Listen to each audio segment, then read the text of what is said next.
by CSR New Delhi.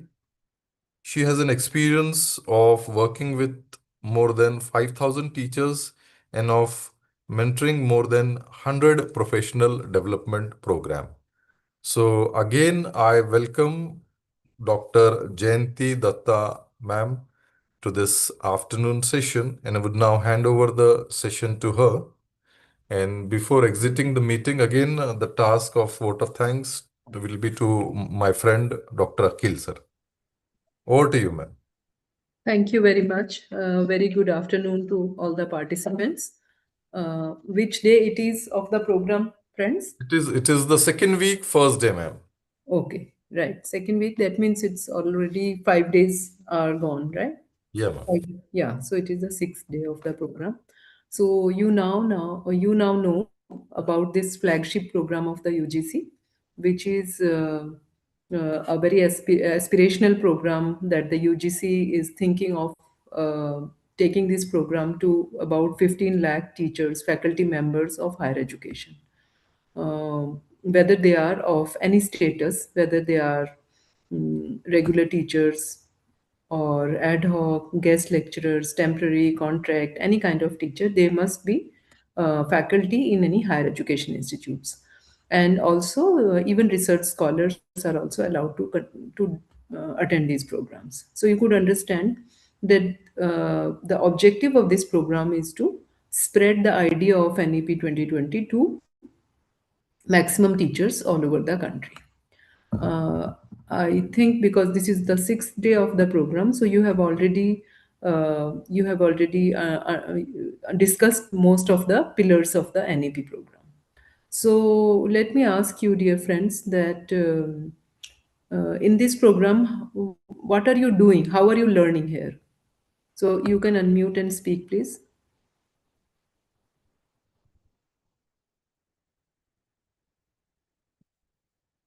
Yes.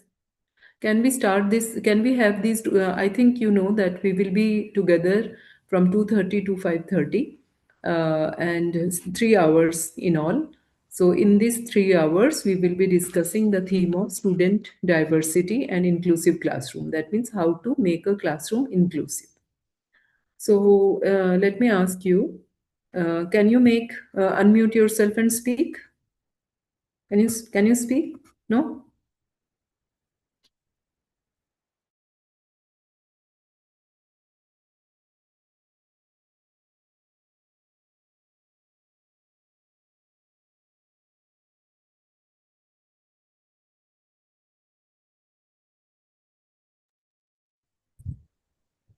We have various sessions through which the NEP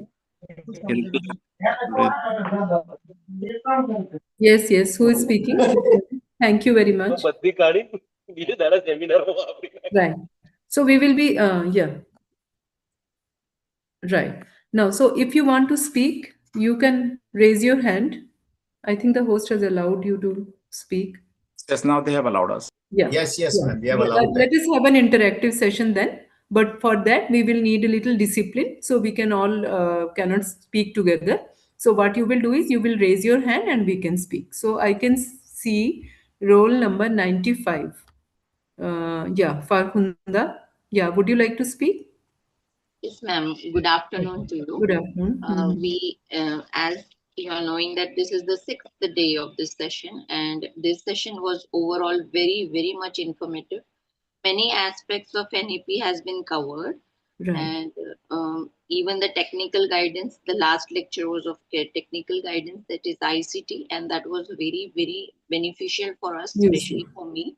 And Right. many things, what we were not knowing about NEP, the inclusion of many streams, like the one who is from art faculty or from engineering faculty can opt for other subject other than the stream. That is also the inclusive part of NEP. Right. And Okay, many thank you. other No. I am not asking you to tell me the content that you have learned. I know which are the pillars of NEP, but I am asking you that how are you learning? What do you do? Yes. Right? What we first from my side, I am just taking down the points and I'm revising it. Right. And I am giving the feedback, and in feedback also there are many aspects that we are what to say, giving them what we have learned from this program. Fine. Thank you. Yeah. Roll number 89, please.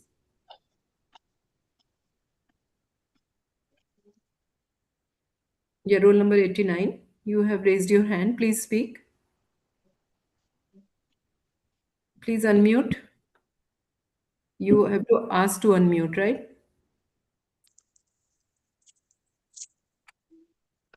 Madam, good afternoon. Sorry, I was unable to unmute myself. Yes, yeah. Madam, your question was how we are learning it. So whatever presentations you all do it now, madam, we are making a note of it. That is how we are learning it, Okay, madam. thank you. So Yes, madam. 89, you say that this is not something good that you have been given a number and I don't know your name, but whatever. Okay, so you say that you are taking note of the things, right? Okay, so who else has raised hand?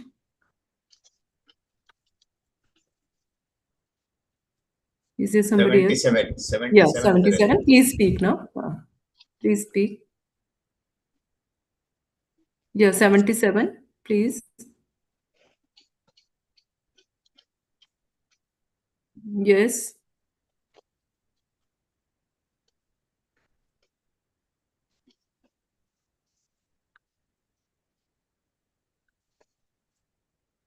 Yeah. Roll number 77. Would you like to speak now? Okay. Right. So I'll begin my session with a short disclaimer. Do you know what is a disclaimer? Have you heard of this word earlier? No, you have not heard?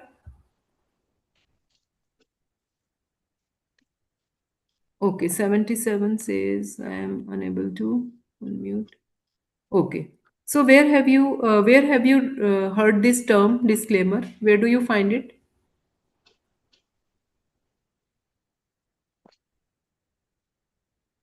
Before telecasting something on the screen.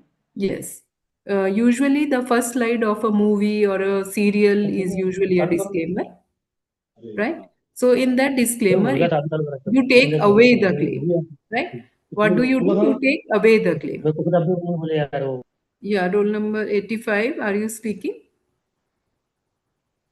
Okay. So you take away the claim, and you also, that means in Hindi, this disclaimer word is called aswikaran, right? Right. Aswikaran. Aswikaran means, yeah, in advertisements also we see in policies, books, websites. So everywhere we see this disclaimer. So similarly, before I present my session, I also have certain disclaimer. The first thing is, as you know, because of this very aspirational program of the UGC, it has been kept as an online program, because so that people can access it easily. However, you would also agree that as teacher, we all understand that this online mode is a very compromised mode of academic discussions. Here, all kinds of discussions cannot be held because discussions, academic discussions, debates, deliberations, and negotiations, they need to have a lot of debate and lot of going to and fro. So that kind of bidirectionality is not available on this online. You can see that how difficult it is to, even when we are trying to speak, there are technical issues, there are many other problems, and it is not a very good platform to discuss things. Therefore, all the participants will need to work doubly hard to have this interactive session. So, are you ready for this? Are you ready to work hard doubly? Okay, right. Just show me a thumbs up or something. Yeah, okay. Thank you. I'm getting yes, right. Fine. So we will need to speak also. Unmute and speak. You can write on the chat and you can unmute and speak. There is no problem in this. You can stop me in between, or you can just, because only then this can be an interactive session. Secondly, by the end of this session, if you do not learn anything, then the onus is on you and not on me. Right? Do you agree to this condition? Yes, tell me. Yeah, do you agree to this condition? Okay. Right. ठीक है. Very good. Good, good. Thank you, thank you. I hope you understand the implication of this, right? Okay. Finally, as I said, that whatever I speak here, discuss here, this is all based on my own experience of working with teachers for the last 25 years, working with teachers in professional development in higher education, faculty development, and also about by the reading of the NEP and the related literature. So whatever I present here, these are for thrashing. The ideas are for thrashing. Do you understand what is the meaning of the word thrash? Yes. What is the meaning of the word thrash? Okay, I think if we have done with the attendance, let us focus on the discussion. Right. So what is the meaning of the word thrash? Can somebody tell me? These are simple things so that we can understand that people are there and there is a dialogue, right? There is, yeah. Please, can you tell me?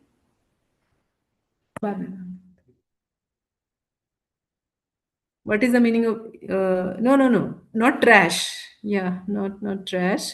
It is, yeah, this is the problem of online. Huh. Trash means to beat very hard, right? To beat very hard. For example, when we thrash the crops, then what happens? Right? Yeah. Thrash means to hit, to beat very hard. So when we beat very hard, then what happens? That when the crop out of the crops, the grain separates from the chaff, right? So we get grains. Yeah, very good. So when we get grains, the grain separates from the chaff, from the irrelevant part. So similarly, in a discussion, when we are thrashing the ideas, then the relevant or the useful thing we can separate from what is irrelevant. So this is what I expect from you, that whatever we discuss here, we will be thrashing it real hard so that we can get something useful out of it, right? And finally, I would like to ask you, is it all right to speak in English? Are there people who do not understand Hindi at all? You can speak in English also as well as in Hindi also. As well No Hindi issues. also. Right. ठीक है. Fine, fine. Thank you very much. Okay. So let me begin now. Let me ask you a very simple question, that how do you define power? Right? Yeah. Please unmute and speak. Just give me a simple commonsensical definition of poverty.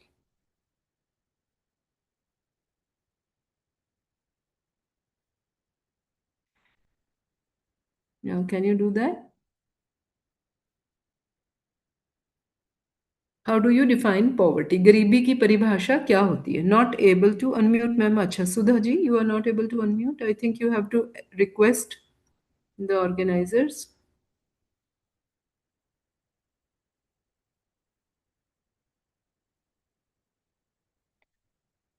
Okay. Yes, you can unmute yourself. And Yeah, speak. please unmute.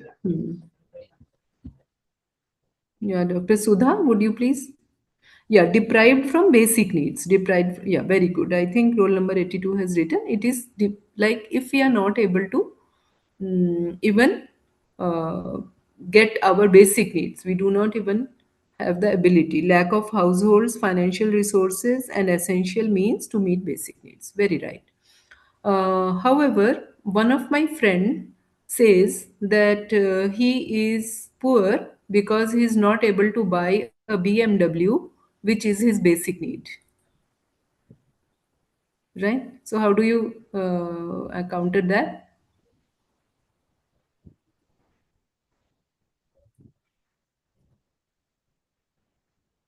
Relative poverty, madam. Right.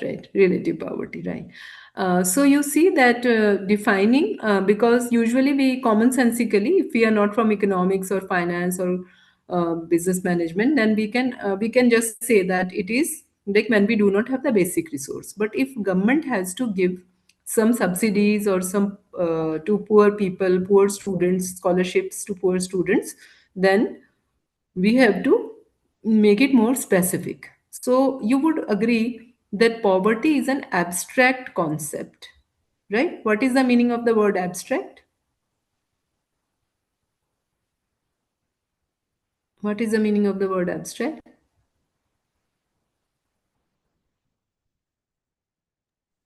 Which is Ma'am, not actually, hello, Yes, which is not visible, right. which we cannot experience.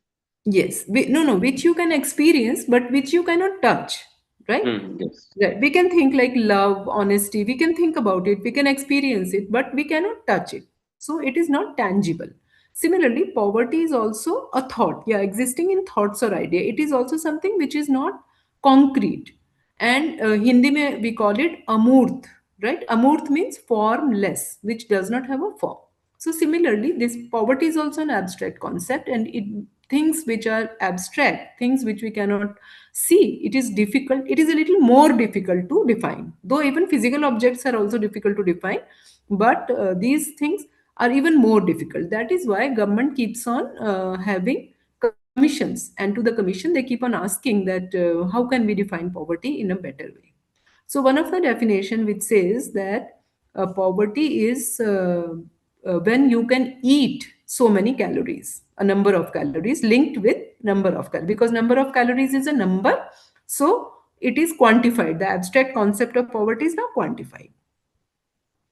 There is another definition which says that if you have in your household a two-wheeler or a fridge, a washing machine, then you are poor or not poor, depending upon how many things you have at your household. This is another definition. But I am interested in another third definition, which says, please listen to it carefully. It says that if you are not able to earn rupees 39, not earn but spend, if you are not able to spend rupees 39 in a day in a rural area and rupees 43 in a day in an urban area, then you are poor, right? Let me repeat it again. Poverty is a person is poor if he is not able to spend, if he does not have a purchasing power of more than rupees 39 in a rural area and rupees 43 in an urban area. Right? I hope you get the definition. So now I am asking you to a challenge. I am giving you a challenge. And I am asking you how many of you are ready to take this challenge. The challenge is that you have to spend one whole day by spending not more than rupees 39. So who will take this challenge? Is it include transportation cost? It includes everything. Right? Yeah, yeah. Samina Khan is saying no. Yeah. और बाकियों का क्या idea है? Yeah, everybody is saying no, ma'am, it is not possible. Right. So you see that if we think that it is not even possible with our middle class living, we think that even if we don't do anything, even if you don't go anywhere, let us say you don't go anywhere, you stay at your home, you don't even eat anything, but still the cost of living in a house in which you live, the cost of using the devices, the dresses, the accessories that we use, the medicines, etc. Yeah, 10 rupees is internet charge, very right. So it is quite impossible to think that how can a person spend one day, and not only one day, but day after day, all their lives with so low purchasing power, right? So now let me ask you the next question, which derives from here. The question is, what percentage of people in Indian population is poor? Give me the percentage out of 100 Indian population. What percentage is poor? Just give me any random number. It's a just game. I'm not asking you to give me technically correct answers.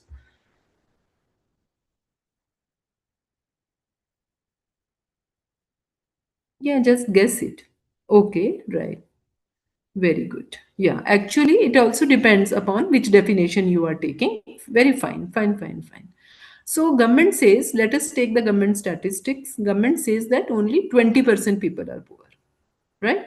And 20%, they say that earlier there were more people poor, but now World Bank has also, I think 6 months ago, you must have seen that report that even government is saying that we have taken out many people out of the poverty. So now the number is 20%. Fine, we take it, right? We don't go with other percentages, we will take.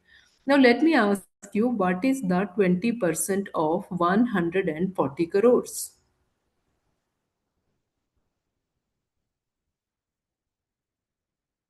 What is the 20% of 140 crores? Very good. Number 30 says 28 what? Right, 28 crores, right? Now, the population of Pakistan is 24 crores. The population of Brazil is 22 crores. The population of Nepal is 3 crores, right? I hope you get my point that this 28 crores is a huge number, a very, very big number in which the whole populations of countries can sink into it, right? It's a very big number. And even if you look into the European countries, there are many countries which will get into this 28 crores population, and in which the government is itself acknowledging that these are flesh and blood, real people who have so less purchasing power, right? Now, listen to my question very, very carefully. Why do you think these poor people who are not able to spend rupees 39 in a day are spending money on this NEP program?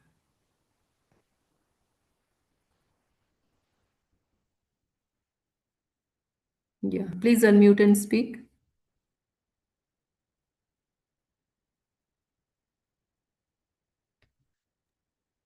Hello, ma'am. Ma'am, Yes, actually, what happens? Education is the only means from for individuals where they can shift themselves from one economic strata to a much improved economic strata. So this is right. one sort of a mode. I Good. think that's why. Right. Very Thank you, ma'am. right. Yes. Anybody else would like to speak?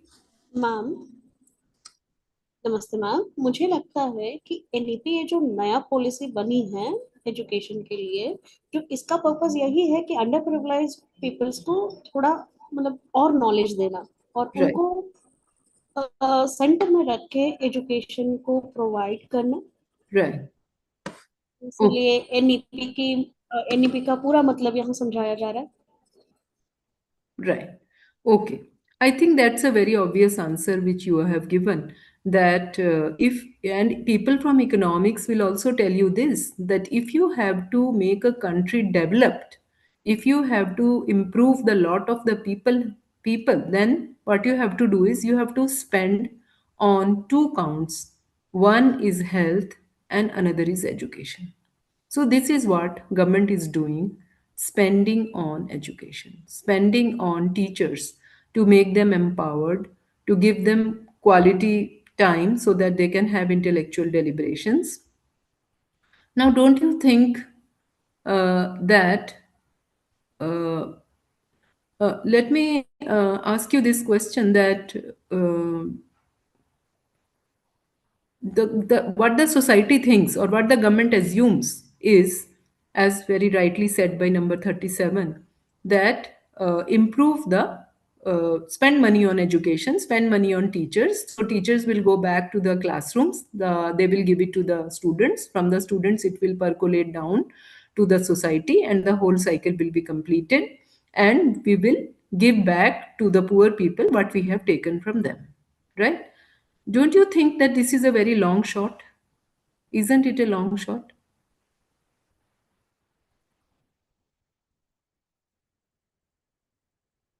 What do you say?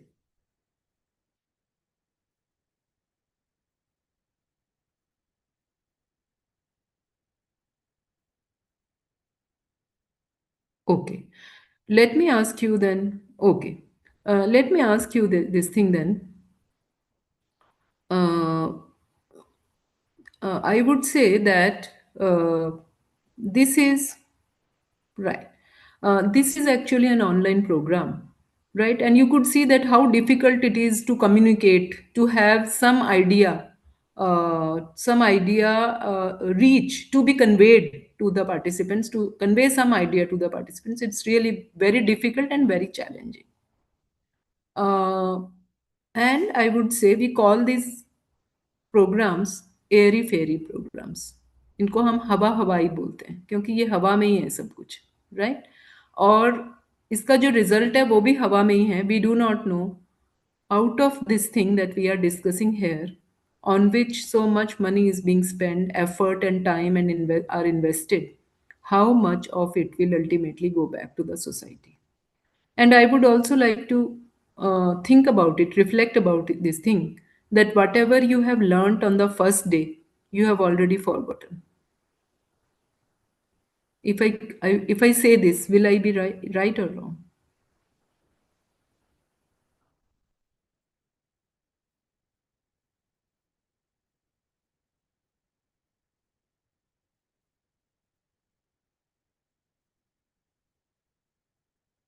What I am saying is that whatever you have learned on the first day, you have already forgotten. That doesn't mean that you are not serious or you don't want to work. It only means that that is the nature of human existence.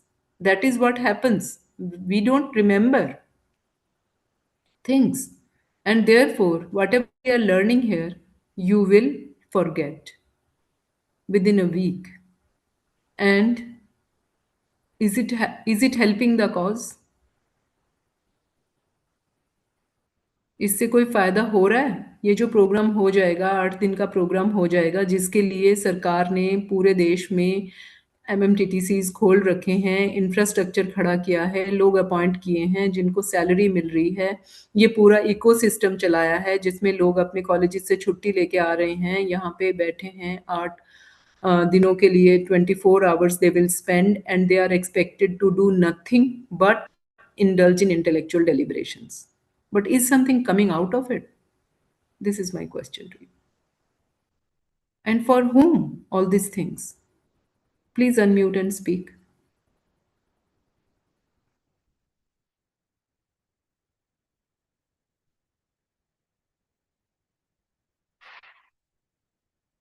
Yeah, please.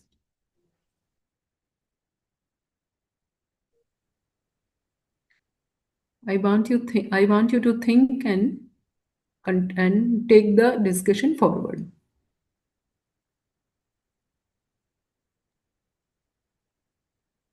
Ma'am, ultimately the expected beneficiaries are the students, but definitely we cannot guarantee that whether we'll be able to take everything and then we'll be able to percolate to the students. So there is no guarantee, but the effort is there that we'll learn and then we'll circulate it among the students. Right. Very good. Thank you, Ms. But we'll be able to. Right. Yeah. But then what is the point ना? बात ये है कि जब इतना effort कर रहे हैं, इतना पैसा भी लग रहा है इसके ऊपर, it's a huge money, a big budget has been kept for this programme, so that every teacher in faculty in higher education faculty gets some kind of an input regarding this. And you very rightly said that this is not for teachers. ये program teachers के लिए नहीं है. It is ultimately for the students, so that you go back and you transform your pedagogy, your classroom practices. This program is aimed towards that. But if it will not happen, then what is the point of this whole? And if it is not happening, then how it will happen ultimately? And is there something in our hand that we can make it happen? Yes. Right. What is it? This is what I am asking. That is why I asked you, how are you learning? Excuse me, ma'am.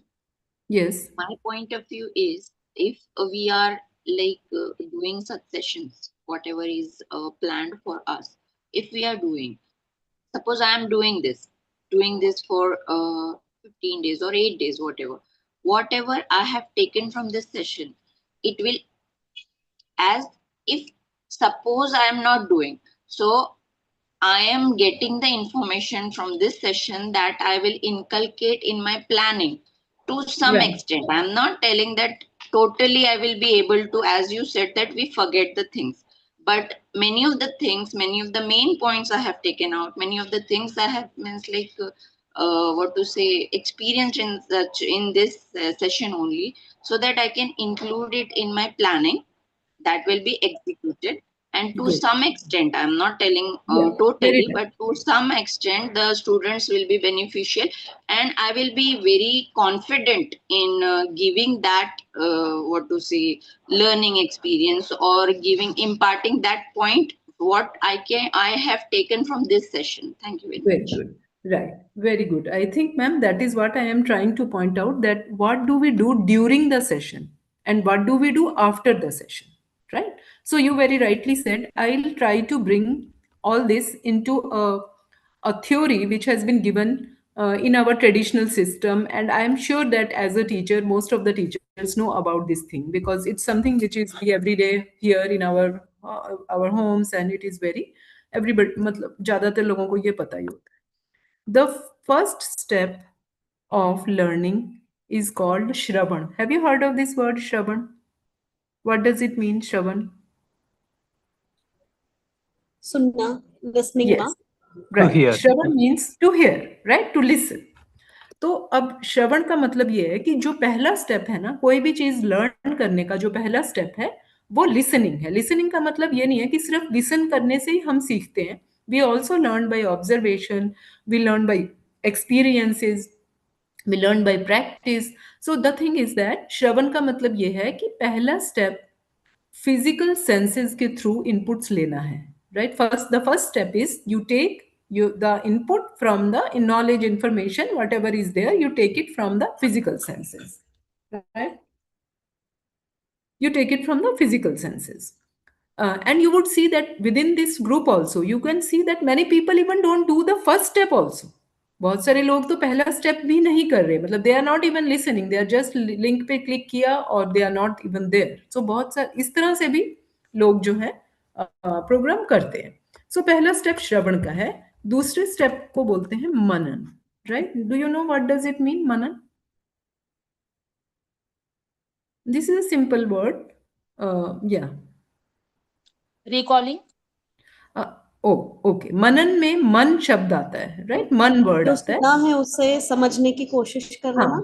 मन का मतलब होता है to engage, engage,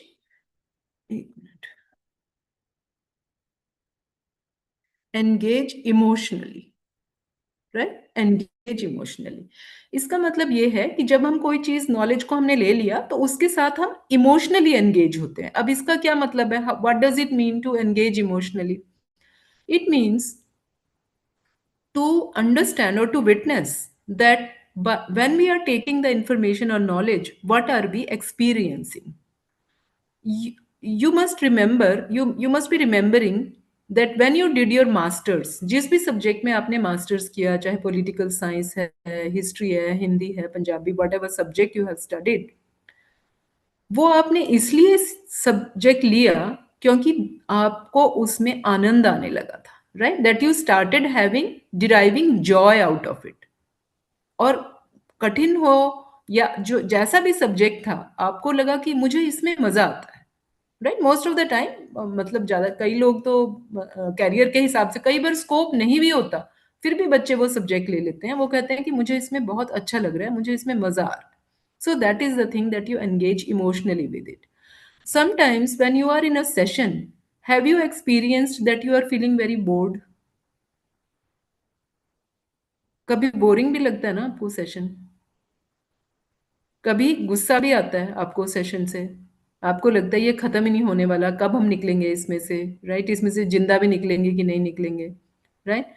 so I hope you understand that emotions are a very important part of learning, and we remember only that with which we are engaged emotionally. अभी इसमें कोई भी logic reasoning नहीं आई है, अभी सिर्फ हमें चीज अच्छी लगने लगती है, हमें उसमें मजा आने लगता है, right? The third step is called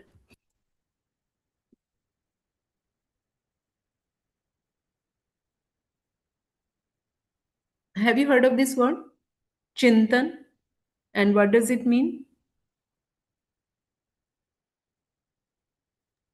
To think. Yes, very right. Think. To analyze, to Right. think. तो थिंकिंग, अब थिंकिंग का मतलब क्या है? जैसे कई लोग कहते हैं कि मैं सुबह उठ के ये सोचता हूँ कि मुझे आज वहाँ जाना है, ये क्लास करनी है, मुझे बैंक जाना है, पैसा निकालना है, या मुझे, तो that is planning. I am not talking of that kind of thinking. I am talking of thinking which is a reflection, pondering, then it can be called contemplation. Meditation I would not use because it is a more of a religious word, तो मुझे meditation नहीं बोलना. लेकिन उसके अलावा जब हम we are pondering, contemplating, reflecting, all these things, when we are having a dialogue with ourselves, that kind of thinking I am talking of, वो उसको कहते हैं चिंतन. राइट? तो चिंतन मतलब एनालाइज करना, किसी आइडिया के साथ एंगेज करना, उसको आगे पीछे ऊपर नीचे सब तरफ से सोचना. Like when you are in research, when you are doing your research work, you are playing with those ideas, you are thinking, तो आप चिंतन कर रहे होते हैं. तो तीसरा स्टेप चिंतन का है. Let me ask you, how many of you have kept some time for thinking in your daily routine? Is there some time that you have kept in your daily routine in which you do nothing but think?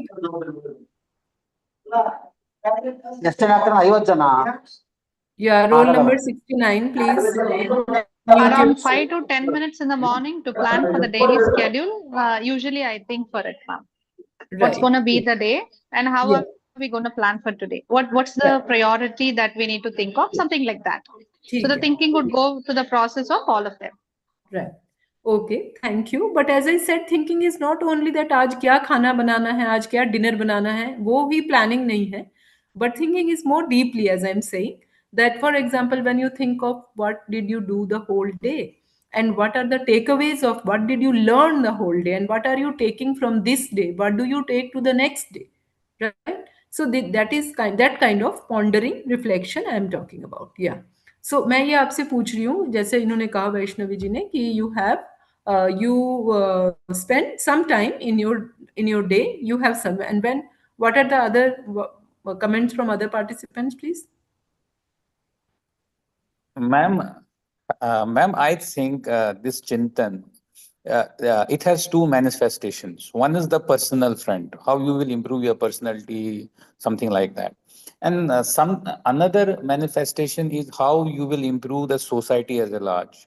For example, Right. just like you are a teacher, now what are the challenges which we are experiencing in the classroom or with our research scholars, and how that can be taken into account, how we will sort them out, and how that will help, what are the solutions we give, and how that solution will help those our students with respect to everything, why they are here in the classroom. Right. So I think Very this good. Chinta is something, Chintan is something related to that one. Yeah, you are right. I think I would not divide it into very clear two categories, but I would say when we play with ideas, right? That idea can be anything. It can be a research idea. It can be something which we can inculcate in ourselves, our personal things, ideas about personal, but they are ideas. So when we engage with the ideas, when we think about them, analyze them, play with them. So very rightly you said. What Exactly, I'm ma'am. Thank asking you. is, yeah, what I'm asking is, as a teacher, you must keep some time for thinking in the whole day. At that time, if somebody asks you, what are you doing? तो आप ये कहें, सोच रहा हूं. Right? Can you do that? Right? Because as teachers, as researcher, as intellectual person, this is your, no, this is your duty. Actually, you are paid for this. This is your duty. ये कोई luxury नहीं है, but यही आपका काम है, क्योंकि society में जो सोचने का काम है वो टीचर्स का है, वो बुद्धिजीवियों का है, इंटेलेक्चुअल्स का है. तो फिर इसलिए हमें थोड़ा टाइम रिफ्लेक्शन के ऊपर देना बहुत जरूरी है. It has to be because thinking is not easy. It's not easy, right? So therefore it has to be, we have to invest time, energy, effort on it. So we, or maybe when the session ends here, जब आपके 5 5:30 बज जाते हैं, आपका session यहाँ खत्म हो जाता है, लेकिन आपका काम खत्म नहीं होता है, right? You're still working on it. You are still thinking about how how it can be analyzed, whether how you resonate with it, what are the things that you can take out of it. तो वो thinking का काम आपका चलता रहता है वो. That is why we say that as teachers, the duty of the teacher is 24 hours duty, because we are all the time thinking of the ideas and how I can implement in my class, how I can use it in my research, and otherwise also you are keep thinking. But when a clerk works, when the clerk stops at when the clerk closes the office, locks the office, he does not think about the file that is there. He stops and his work is over at 5 o'clock. But a teacher's work, a researcher's work is not over, because he is still continuing to think about those ideas, right? तो ये 3 step हो गए जो बहुत सारे लोग करते हैं. ये तीनों step I think as teachers आप लोग बहुत सारा करते होंगे. लेकिन जो स्टेप की मैं बात कर रही हूँ, that is a final and the fourth step and very very important, and that is called a little ये word ज़्यादा मतलब चलन में नहीं है, लेकिन इसको बोलते हैं निधिध्यासन, right? निधिध्यासन. Have you heard of this term? Have you heard of this term? और ये क्या है, इसका क्या मतलब है?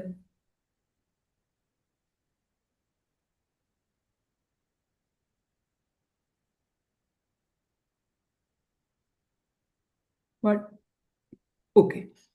Nididhyasan means now, because whatever you do, until you bring the things into conduct, things will not be complete, right?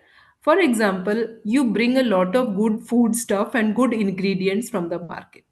बाजार से आप अच्छा अच्छा खाने का सामान लेके आए, और सामान लाने के बाद आपने बहुत अच्छा खाना बनाया. You prepare a very hearty meal, a very delicious meal, and then you keep it on the table and you do not eat it. If you do not eat it, you have spent your money, effort, and time in preparing that dish. But if you do not eat it, will it give you nutrition? Will it give you nutrition? No, right? As Dr. Samina is saying, it will not give you nutrition. It will not become a part of your own self. So finally, until we until we internalize the thing, until we make the thing our own, make the idea our own, it's not going to work. So ये जो last mile है, सब कुछ हो रहा है, infrastructure है, programmes लग रहे हैं, रिसोर्स पर्सन आ रहे हैं, everything is happening, but this last mile, but this last thing, and who has to do it? It has to be done by teachers. Government cannot do it, public cannot do it. Government has done their duty. उन्होंने programme लगा दिए, course लगा दिए, organisers ने भी काम कर दिया, पब्लिक ने पैसा देना था दे दिया. Everybody has done their work, but this last mile, last step has to be done by the teachers, right? I can tell you another story from Mahabharata which will make it even more clear. There is a story in which the guru teaches one story, one thing, one lesson to all the students, right? I am asking everybody to kindly open your cameras.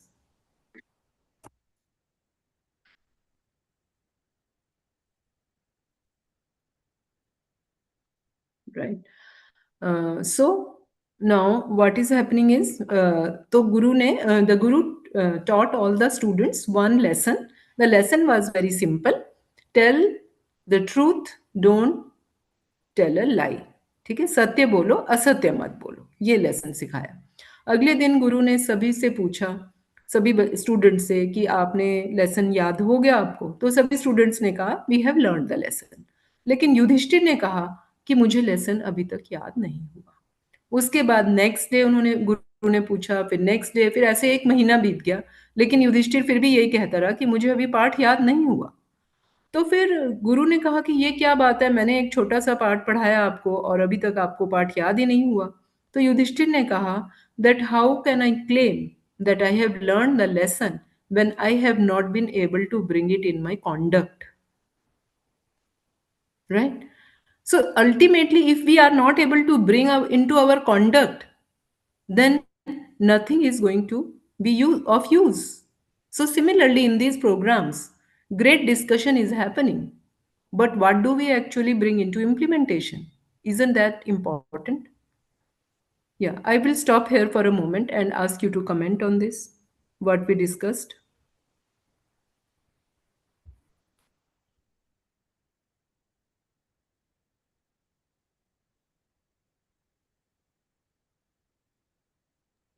Yeah, please. Actually, ma'am, whatever you are saying, that is very important. So whatever we have assembled here for some purpose, and if we are learning some professional whatever, which some things, some concepts, something that will enhance our professional skill. Plus, we can contribute to the society. That means here we are concerned with the students, that we can contribute to the students, so that there can be collective benefit. Everybody will get collective benefit. Right. For example, we can't put everybody here in this particular session. So if I am just learning something, I have to. It's an obligation on me that I have to dispense the students, so that there will be overall improvement. Yes, Thank you. I think, yeah, very good. Thank you very much for clearly saying it. Right. Okay. So as I think Dr. Farkhunda said that we cannot learn, we will not say that we will implement everything 100%. In fact, you should what we should do. अभी इसको करना कैसे है? ये जो हम implementation की बात कर रहे हैं, इसको कैसे करना है? क्योंकि अगर हम implementation की बात करें और NEP के भी बात करें, तो बहुत सारा काम है जो गवर्नमेंट ने करना है.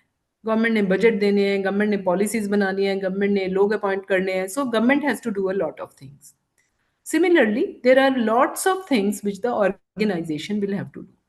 Right? College ने क्या करना है, university ने क्या करना है, उनके अपने काम है. What we are discussing here is what a teacher can do in his or her classroom. इस वाले सेशन में हम उन पे भी डिस्कशन कर सकते हैं, लेकिन इस वाले सेशन में हम सिर्फ ये बात करेंगे कि टीचर अपने आप से क्या कर सकता है. Right? So what I am asking you to do is, I am sure that you have a notebook with you when you are listening to these sessions. उस नोटबुक में आपने वो नहीं लिखना है जो रिसोर्स पर्सन बता रहे हैं.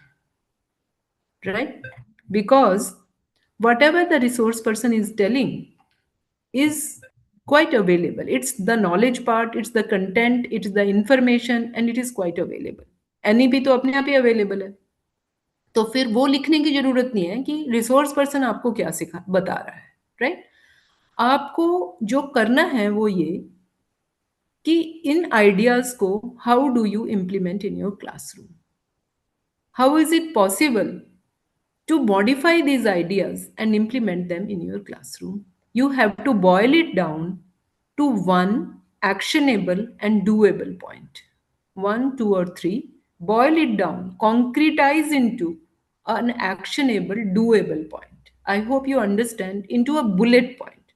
क्योंकि यहाँ बहुत सारी डिस्कशन जो होती है वो फिलोसॉफिकल डिस्कशन होती है, बहुत सारी एब्स्ट्रैक्ट डिस्कशंस होती हैं, for which we are not able. Just give me a moment, please.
Hello, hello.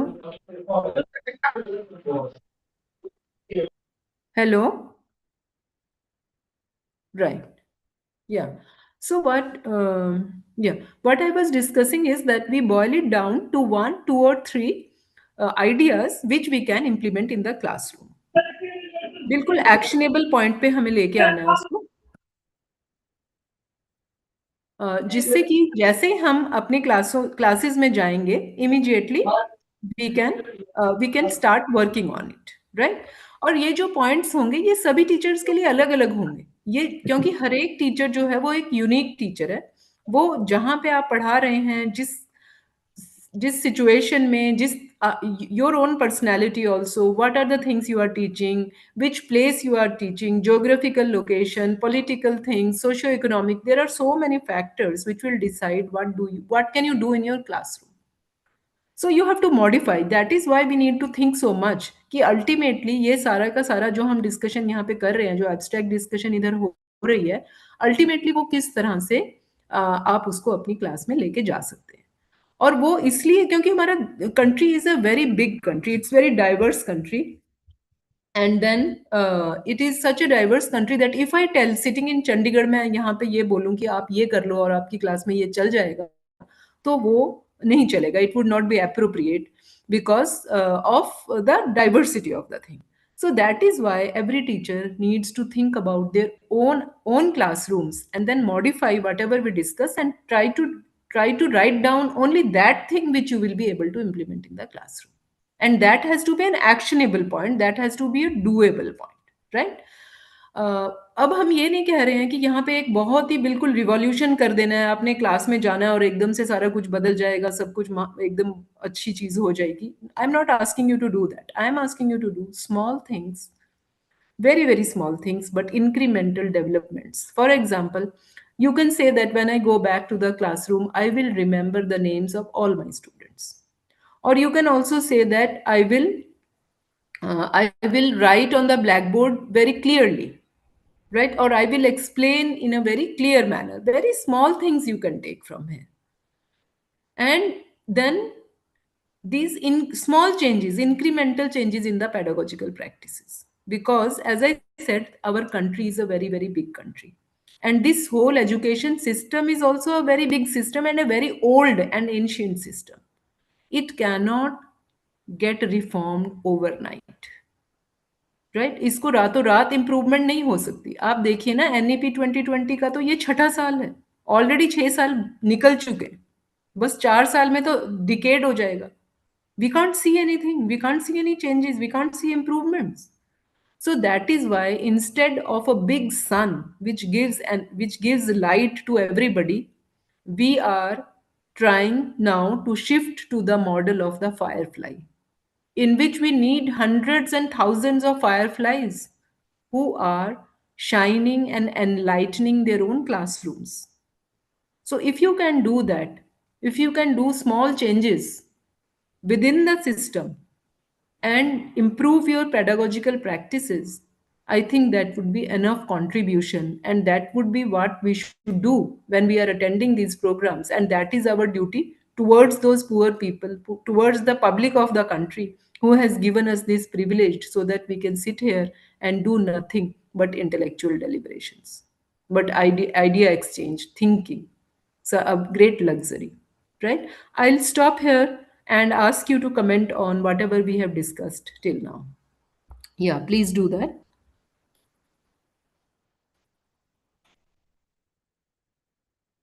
Yeah, please, anybody, would you like to comment on what we said, what is actually, whether you can use it or not, anything, please.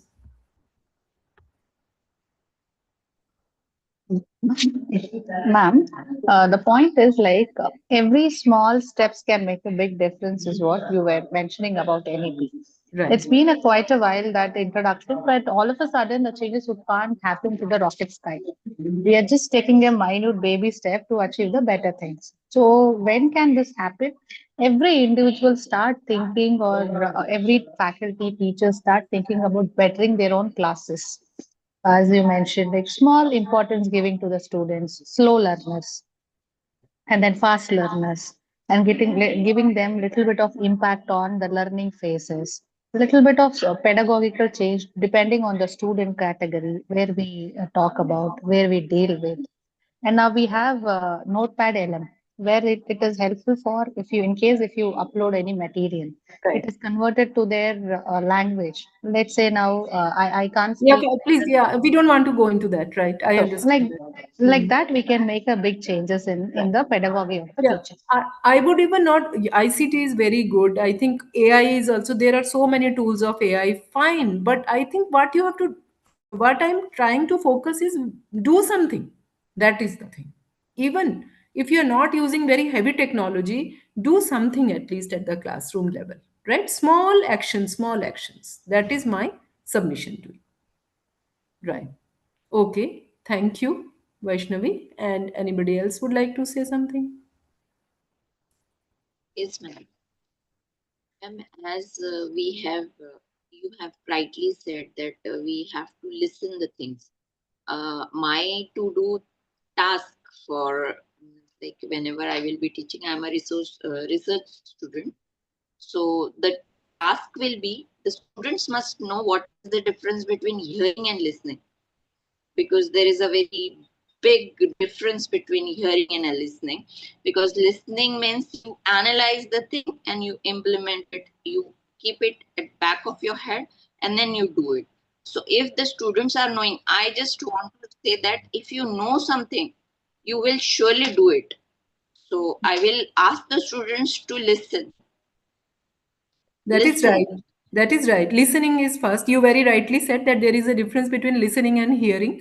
We hearing the birds' voices or the computer whirring past, but it is not listening. Listening, very right, is it engages the mind also. When we listen, we analyze, as you very rightly said. But I would say that just by knowing we can implement, I would not agree to that, because you may know things, but you feel so passive that you don't implement. So that passivity we are talking about, that even if by knowing, because teachers know so many things, after doing this program you will know so many things, but again it is up to you. What do you do?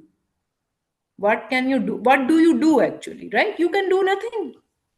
It is also fine. Nobody will penalize you for that, right? We do not need to be good teachers. There is no need to be good teachers. It's a choice, right? Okay, so can I move ahead, or do we have a break also? No, we have a break at 4. Do we have a break? No break? Not really, ma'am. Okay, so we continue till 5:30, right? I'll take a break at 4 o'clock then. And there is no need to take the break. Okay. And we can conclude the session if it is possible before 5:30. No, no, 5:30 तक तो ये जाएगा ही ना, because 3 घंटे का है, but I'll need a 5 minutes break to just drink a glass of water, right? Okay, you take, madam, for that. That you can take. Okay, You can fine. take. So thank you very much. So अब हम इससे आगे चलते हैं. तो हमने मतलब यहाँ तक जो हमने बात करी वो ये थी कि अगर हमें इसमें से कोई भी चीज़ निकालनी है, उसको हम अल्टीमेटली एक ऐसे एक्शनेबल पॉइंट पे लेके जाएं, सो दैट कि हम जब क्लासेस में जाए तो इमीडिएटली हम उसको इम्प्लीमेंट कर सके, बिकॉज अदरवाइज वी फॉरगेट. नई नई चीज़ें आती रहती हैं, पुरानी चीज़ें भूलते रहते हैं. तो जब आप अपनी नोटबुक में उस चीज़ को लिख लेंगे कि जब मैं क्लास में जाऊंगा तो इस कोर्स में से मुझे, जैसे नोटबुक एलएम अगर आपने सीखा तो नोटबुक मैं अपना यूज़ करूंगा, या ये जो कुछ भी, you just write it down and you practice, then you will be able to ultimately do and bring changes into the classroom. Okay. Now let me ask you, how many of you have read the NEP 2020 document? कितने लोगों ने ये document पढ़ा है? Please raise your hand, digital hand.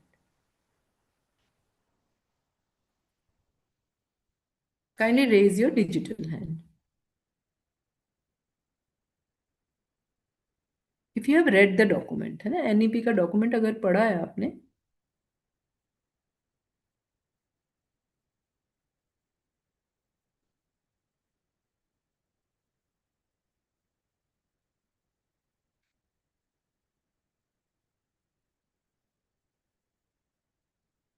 Please.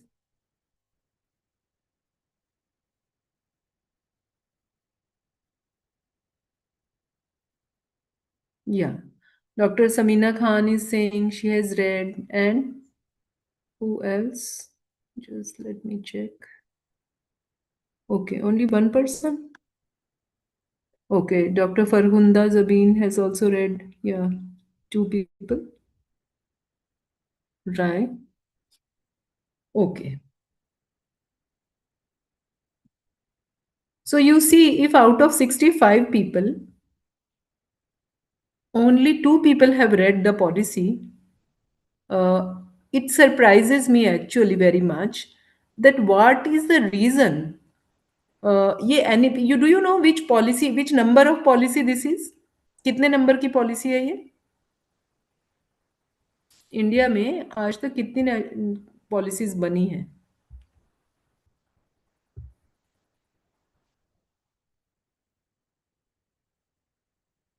बताइए, कितने number की policy है ये?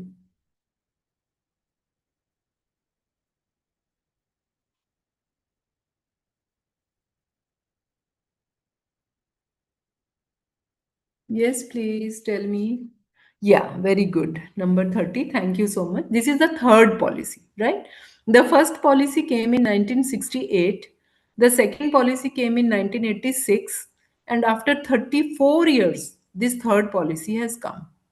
And I'm sure that in my life, I am not going to see another policy, right? I am stuck with this. And because you all are very young, so I would see maybe you will see another policy, but I would not see another policy. And therefore, if I am stuck with it, it's very much important that I read it, because it's going to impact me.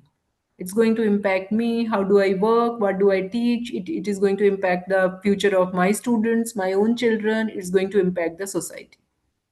And there are other policies also. बहुत सारी चीज़ें आती रहती है, parliament के laws आते हैं, policies के ड्राफ्ट्स आते हैं, जैसे जीएसटी का आता है, फॉरेन अफेयर्स का कुछ आता है, तो उनको मैं नहीं पढ़ती क्योंकि मुझे उसमें इंटरेस्ट नहीं है. But I think why do you, can you tell me that why teachers have not read the policy as yet? 6 सालों में भी टीचर्स ने कभी अभी तक पॉलिसी पढ़ी क्यों नहीं? व्हाट डू यू से?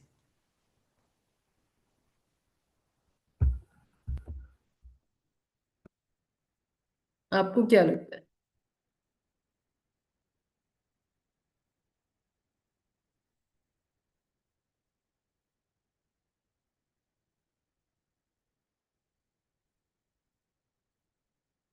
Why do you think people have not read the policy?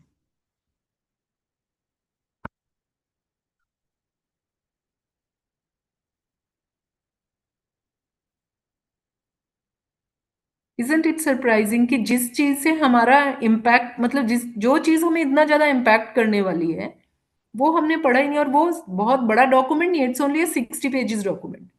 और 60 में से सिर्फ आप 30 पेजेस पढ़ोगे ना, तो वही हायर एजुकेशन के लिए काफी है. आपको अगर स्कूल एजुकेशन नहीं भी पढ़ना है, only 30 pages are enough. And it is written in a very very simple word, simple there is no jargon, there is no technical jargon in it. And if you read the policy, you will find that these are the ideas which we already think about as teachers. हम इनके बारे में सोचते हैं, holistic education, skill development, all these ideas we are already thinking about. So did you not feel any curiosity? Can you give me some very good reason of why have the teachers not read the policy? और अभी भी आपका छठा दिन हो गया. मतलब actually UGC का ये ऑब्जेक्टिव था कि 6 सालों में, 5 सालों में लोग ऑलरेडी एनईपी 2020 पढ़ चुके होंगे, और पढ़ने के बाद सिर्फ वही डिस्कशन की जाएगी जो लोग अपना आइडिया लेके आएंगे. But if you have not read the policy, then the duty of the resource person becomes to tell you what is written in the policy, which is a very foolish thing to do. If I tell you कि text में ये लिखा हुआ है, तो मुझे क्यों बताना है आपको? Everybody is a educated person, they can read it themselves. Right. Maybe there is some reason, but I think it is really not conducive to academic, I would say professional attitude. So even if I think it is very much imperative as a citizen also, even if not as a teacher, not as an intellectual, as a parent, as a citizen, it is very much important. अगर हमें ये भी कहना है कि policy बहुत खराब है, उसके लिए भी तो आपको पढ़ना पड़ेगा ना. You need to critique. Then even if you want to know what others are saying, don't you want to know yourself? Right? So I think it is very much required that everybody should go and read the policy for themselves. Okay. Let me go to my next point, and that is, let me ask you this thing. What is diversity?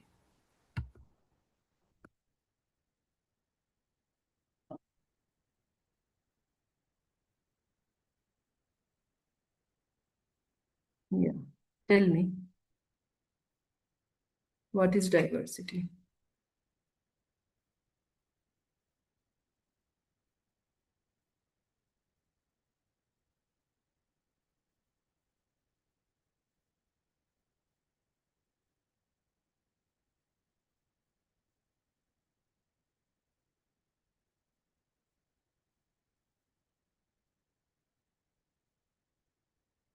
Yes. Please tell me.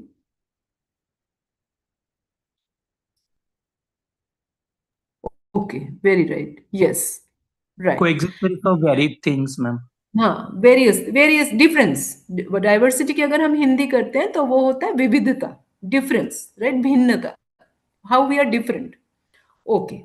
Let me ask you this question. Is diversity good?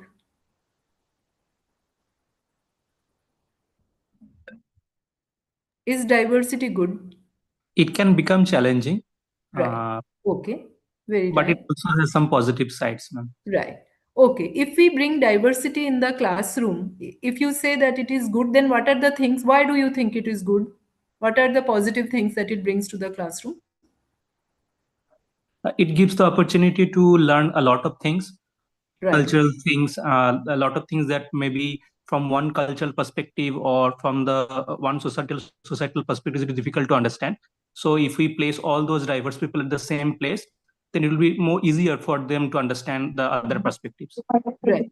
This is one idea, that because India is such a very huge, very big country, and there are different ways of living, different ways of thinking, of eating, of dressing up, of celebrating, of culture, traditions. So it is always good that you have a first-hand knowledge, or you have a perspective which is quite different from yourself. But if you can witness that firsthand, then it will give you an idea of how other people live. But what does it and it brings enrichment. I would say it brings enrichment to your worldview. Right. This is one of the reasons. Yeah. Or क्या reason है? Role number 37 is saying it is important for balance within society. What does it mean? Can you elaborate a little?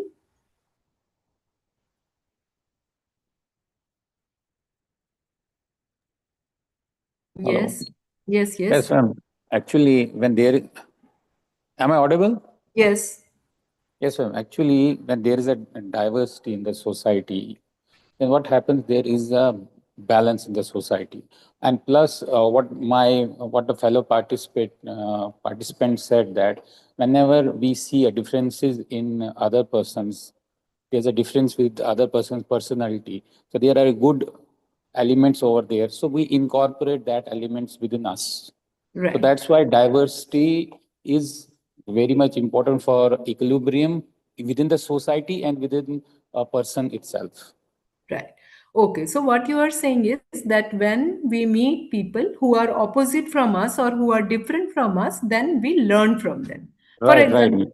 yeah, for example, boys learn from girls, rich people or girls learn from boys, rich people learn from the poor people, and poor people learn from the rich people, right? Right, This right, is right. what you're saying, that we learn from each other. That is another thing, we learning. And the third thing that you said is it's required as a balance in the society, because India being a democratic country, we need every person to actually give them some space so that they can voice their ideas, their concerns, and we can listen to all the voices that are there, right? Can you remember, can you tell me two countries who have not allowed the diverse voices to be heard and to be given respect, and then they had to suffer for that? Which are the two countries in the neighborhood? In recent history, we can name Bangladesh, ma'am. Right, Bangladesh and Pakistan. Bangladesh, ma'am. Yeah, Bangladesh and Pakistan. Bangladesh. Now, why did Bangladesh come up? I'm saying Pakistan and Bangladesh. Why did Bangladesh come out of Pakistan? Same, ma'am. Opinion of The speech, issues- freedom of speech, they were not able to include them in all the related matters. Right. And it was one-sided decision which they kept taking on. So they No, wanted to bifurcate. No. There was one very important and very salient point of Ma'am, diversity. it was for Because- language. It was for yeah, language, ma'am. yes. Yeah, it was for language, right? Because they had the same religion. So we could say that they had the same religion, they had almost the same things. So why they wanted to get out? They wanted to get out because the language, the diversity of language was not allowed, was not respected. Similarly, we can also think of Sri Lanka, where the minority religion, minority languages were not allowed, and therefore they had to face a 10-year long civil strife. So you can see that this is why we need to bring people in the classrooms, need to be such spaces where people can come and they are respected for their differences, and they are allowed to speak and flourish and thrive in those academic spaces. What can be some other reason? Can there be some other reason? What a diverse being in a diverse classroom, as you said, it gives us different perspectives, it makes us learn from others, it makes our lives enriching, it allows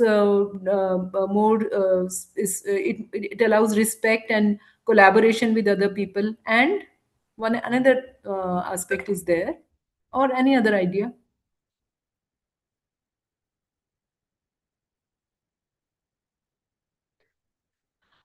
When our students will pass from the colleges and universities, they will step into the real world, and the real world is a place where they will have to work with people who are different, right? They would be going to companies, they would be going to institutions, organizations, national organizations, and even international places.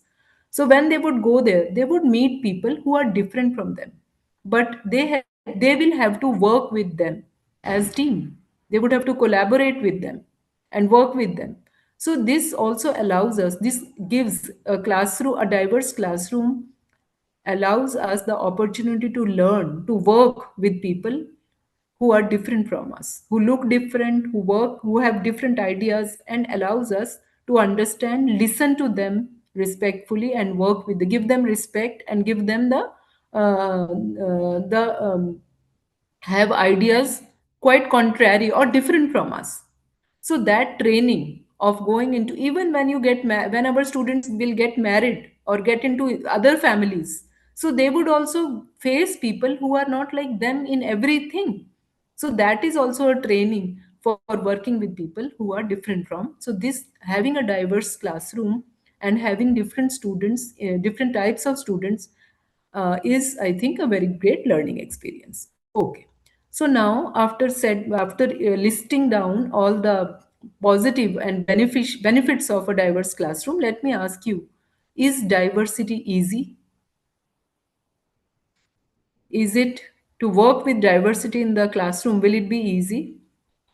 Try. Okay.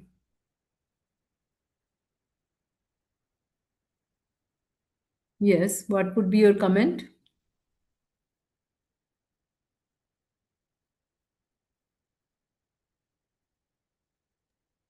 From the part of the teachers, it will require more engagement, more planning, because you have to cater to the diverse group Very right. who need different things, who understand things differently. So the planning will have to be different. So that is one thing that I can comment. Yes. Right. I think you are very right, because as you already earlier also said that it is challenging. It's not easy. It is not easy. So when you have a diverse classroom, okay, let me talk about now how diversity comes into the class.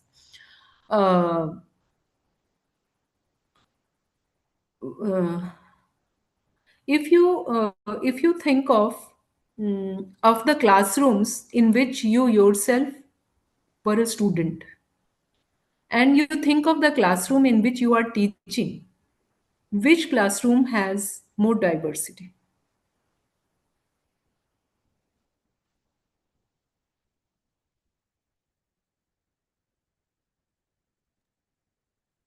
I think when I was a student, it was more Okay. diverse. Were you a student in a Kendriya Vidyalaya or a kind of In a, more national? in a central university, yes, Central. ma'am, it was more Okay. diverse. Right.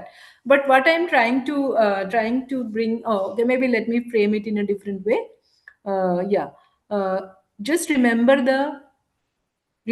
the movies, old movies of 1970s, 1980s, in which Dharmender, Jitendra were the heroes. And think of a movie in which they showed college scenes were there. So if you compare those college scenes with the college scenes of movies today, do you see some difference between the two? And what is the difference in diversity? Which would be more diverse? In the earlier times, I think it was more diverse. At least in the movies, it was shown that diversity was in the shown of the poverty and the rich people and the poor people.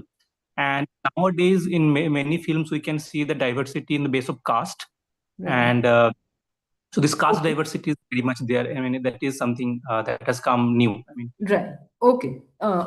Fine. Let me now ask you that. Do you know what is GER? I think it must have been discussed here. Do you know this? अभी तक तो ये आपने करा ही होगा discuss किया अभी तक. You have not? Okay.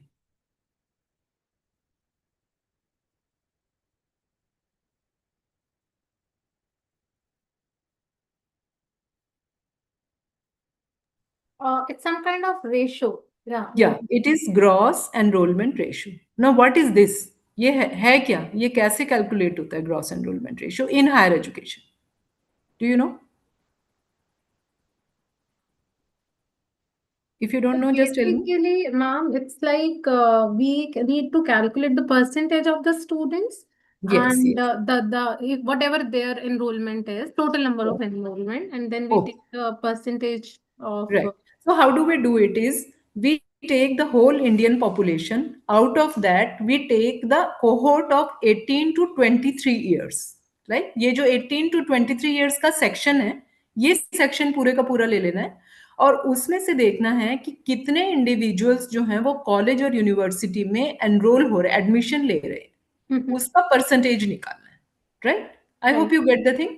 Out of 18 to 23 years का कोहोर्ट वो इसलिए लेना है, ये सेक्शन इसलिए लेना है क्योंकि +2 के बाद जो स्टूडेंट्स जो इंडिविजुअल्स हमारे क्लासेस में, कॉलेजेस में, यूनिवर्सिटीज में आते हैं वो 18+ होते हैं after +2. And when after UG PG, after 23 years of age, they get into either workplace or they get into research. तो रिसर्च वालों को नहीं लेना है, सिर्फ ये जो UG PG में हमारे एडमिशन स्टूडेंट्स हैं उनको ही लेना है. So if you take this cohort and then you try to find out कि higher education में क्या percentage बच्चे admission ले रहे हैं. So what do you think is the GER presently? कितने? What would be the percentage? Just give me a guess. 75%, ma'am. Okay. Anything. Just Guess a when you say guess, you will yeah. remember this. Yeah. Yeah, there is a game also. Na? If you guess it, then if you far away, if you are closer, you will remember it. Okay. Fine. less than 50%, ma'am. Less than? Less than 50%. Okay, very right. Actually, it is 28.9%, 28.7%, right? It is about 30%, which is 30% अभी चल रहा है. It is dynamic also. ये number जो है ना ये change भी होता रहता है क्योंकि ये हमेशा this is 30% presently. और NEP में लिखा है कि हम 2035 तक 50% इसको करेंगे, राइट? ये गोल है. दिस इज द गोल कि 2035 तक 50% पे लेके जाएंगे. Now Even 50% is not even in USA, UK, China. वहाँ पे भी 45-47% है, 50% उधर भी नहीं है. बट अगर आप इसको पुराने जमाने में देखो, मतलब 1947 में if you look at it, then 1947 में इट वाज लेस देन 15%. ठीक है, लेस देन 15%. और इसका एक नाम है, इसको कहते हैं elite phase, right? It is called elite phase. Why is it called elite phase? Of course, because at that time, only people who were from the elite families, from prosperous, rich families, जो संभ्रांत परिवारों के बच्चे थे, वही सिर्फ higher education में आते थे. Because most of the people, they wanted to get into profession and they wanted to earn money and sustain themselves. So this is called the elite phase. So now when we have this 15 to 50%, 15 to 50%, we call it the massification phase. Massification phase. Okay. Right. So presently, India is moving through this massification phase. And we are targeting to be more than 50%. And we will call it more than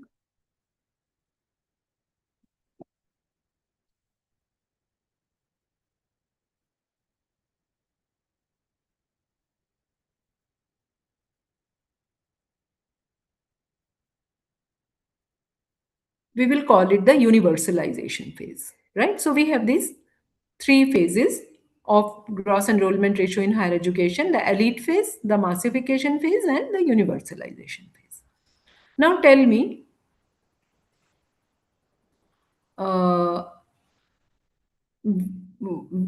diversity, of course you can understand that जब less than 15% होगा तो diversity ज़्यादा होगी कि जब 50% होगा तब diversity ज़्यादा होगी, right? Yes, ma'am. Less enrollment, less diversity, ma'am. Less diversity, right? And we can also see that now more and more women, people from marginalized sections, different religions, international students, people with disabilities, transgenders, they are all coming into the classrooms, right? We have seen this ourselves in our classrooms also. We have people who are like, earlier there was no people. Why this has increased? Actually there are reasons for that. Accessibility बढ़ा है, aspirations बढ़े हैं, बहुत सारे reasons हैं उसके, economic, political, social, बहुत सारे reasons हैं. But this is the so if we will have about 50% students, और भी diversity बढ़ जाएगी class में. So teacher के लिए जो हम ये बात कर रहे हैं कि whether it will be easy for the teacher or not, I would say I would be very happy if all the students in my class are same, right? I will be having no problem, because मैं पढ़ाऊंगी और एक जैसा सबको पढ़ाऊंगी और सभी के सभी बच्चे एकदम से सीख लेंगे. सारे बच्चे अगर एक ही लेवल के होंगे, उनका लर्निंग स्टाइल भी सेम होगा, उनका कोई भी डिफरेंस नहीं होगा. It is very easy. So of course, dealing with diversity is actually difficult and it is challenging, and the teacher can adopt three ways, three choices. The teacher has got three options. One of the option is that आप classroom में बहुत ज़्यादा polarity बढ़ाओ, right? और आप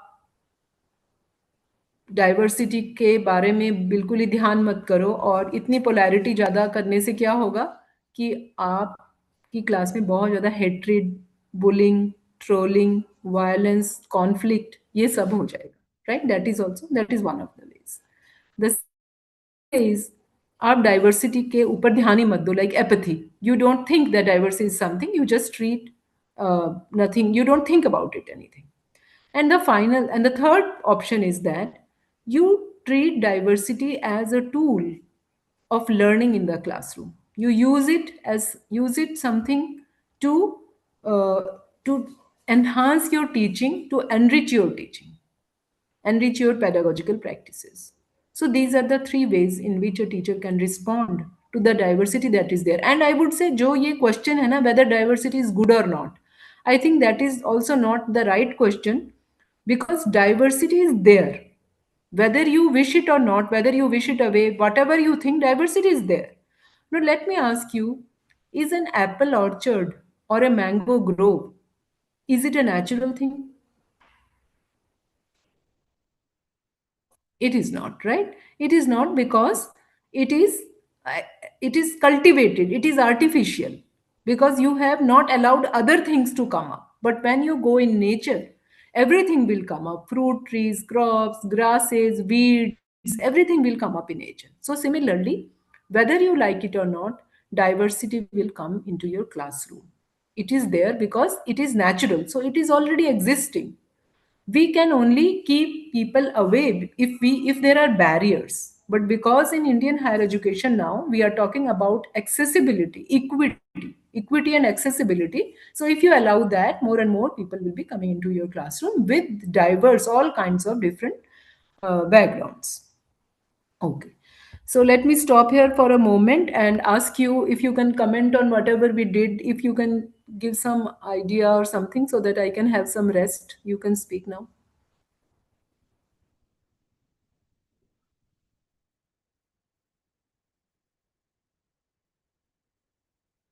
Anybody, please, if they are there. Yes, ma'am. What you have discussed so far. So it should be like that the diversity should increase. But as I have mentioned that when I was a student, it was a more diverse classroom, and the campus was more diverse. But that is not something that we find these days. To at least in my college, I don't see that. I don't know what is the experience of other faculty members who are present here. But ma'am, that means that in a way we have failed, that even though we have increased the enrollment, but maybe we have not been able to draw that much of students, that much of diverse group of students into the classroom. So in a sense it is also a failure, ma'am. No, I would not say. Maybe it is actually, it is not. Maybe which institute now you work for. Maybe it is a state institute. Maybe it is somewhere in a rural or a very inaccessible place, and not many people are coming into that college. I would still say that diversity has increased overall. If you see that how women are now coming into how people from marginalized sections are coming, right? So diversity has of course increased, there is no doubt in that. And Yes, I would say if it would not increase, then it would be a failure. लेकिन 15% से हमारा 30% तो हुआ है ना, हमारा जो GER है वो 30% तो हुआ है. That means more people are coming into the classrooms. And so here I would also like, yeah, please, anybody else would like to speak something? Yeah, please let us make it an interaction and an engaging discussion instead of just me telling you things.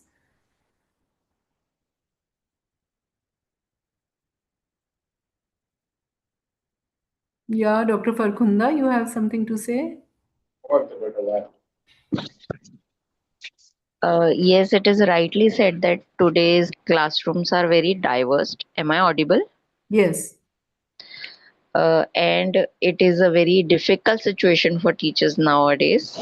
But the thing is, one thing I just personally think that they are having in common is their attraction, or they are the students who are more visually attracted. So this ICT, from my point of view, this ICT will help in what to say, mold or in imparting the education.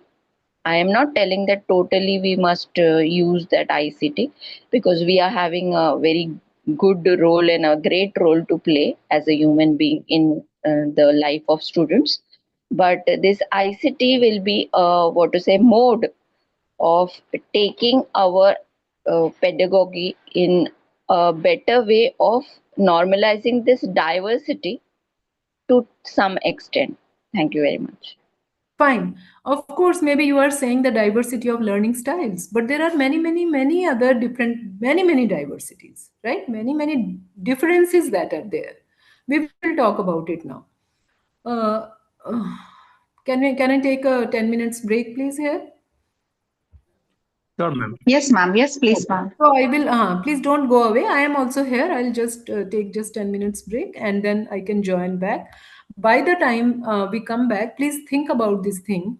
Can you write the profile of students of your classroom? If I ask you to just now write the profile of your classroom, of the students who are in the classroom, the different categories from which they come, Can you write it or not? Just think about this question and we will come back and start discussing that. Thank you very much.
Okay. So, friends, let us come back and begin with our second session. So, are you there? Yes, ma'am. Okay. So, Yes, what we ma'am. were discussing, yeah. So, I posed a question before you that if I ask you to write the profile of your students, would you be able to write or tell me?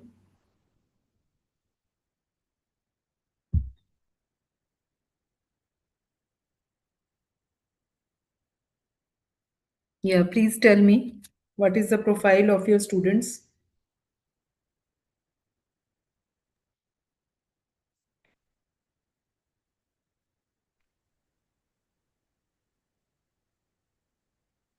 Can you tell me?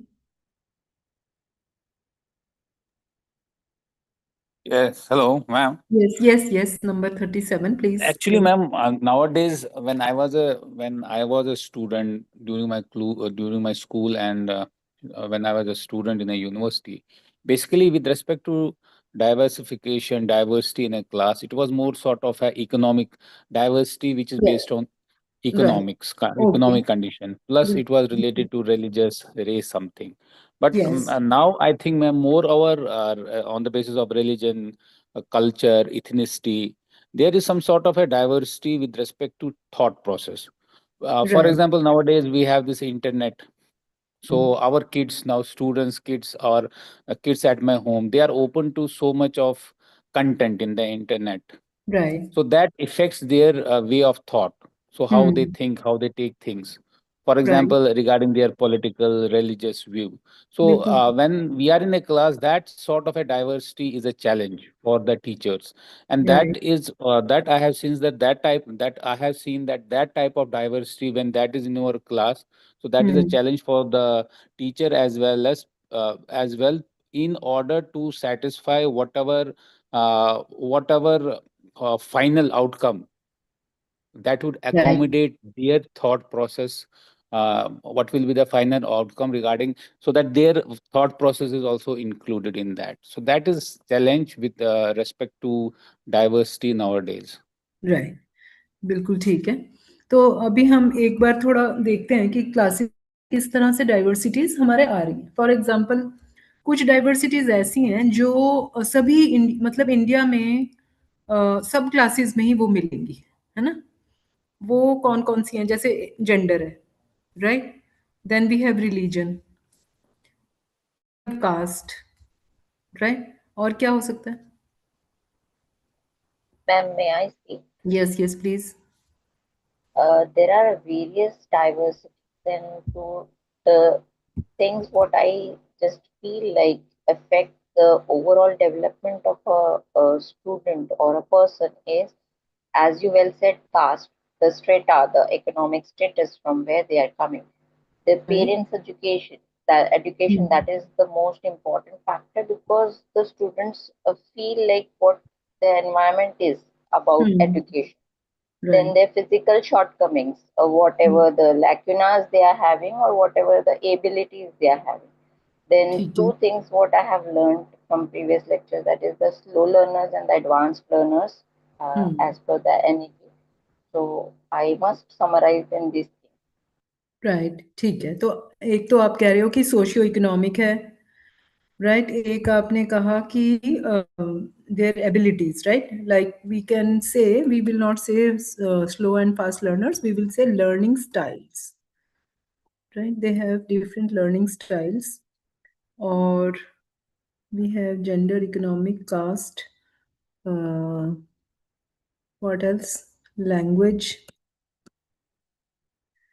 we have first generation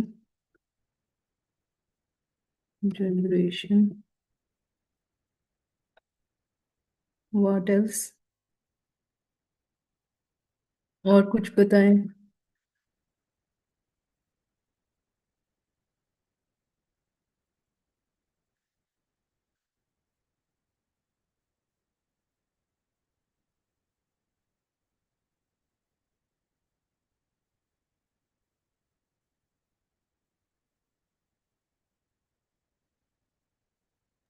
One more thing I just yes remember that the of, or the, what to say, access of technology in their lives. So that हाँ, also affects the outcomes of the student. what you are trying to say कि उनकी diversity technology के what technology they are using इसके ऊपर? No, ma'am. It is हाँ, like, suppose we are giving them projects, right. for example. So if that project includes something that is, the technical aspect is also included in that, but socio-economic, economic or other aspect of the student is, they are lacking in that. हाँ. So it will affect the outcome what they are showing us in the Of course. project, right? Right. For example, if some student does not have a laptop, right? Or then how will they work? Right? How will they like एक Yes, project yes. करना है तो project जिसके पास laptop है और जिसके पास नहीं है उसका outcome ultimately yeah. different आएगा, right? Yeah. So I have noted down here at least number 37 also said all these things and I have noted down all the things that we can. ये जो 10 मैंने लिखी हैं ये तो मतलब सभी जगह पे ही होती हैं और इसके अलावा भी हो सकती हैं बहुत सारी, right? Just read through the list and tell me something about whether you have this, what is your experience, all these kind of things. Can you do this?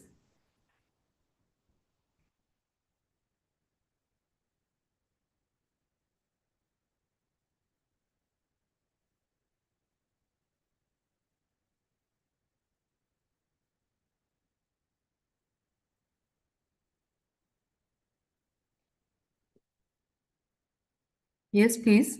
More people can also kindly comment.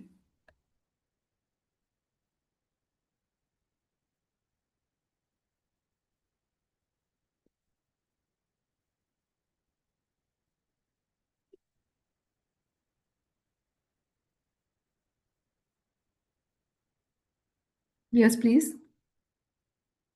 Yeah, there are so many other people also in the group. Anybody can comment.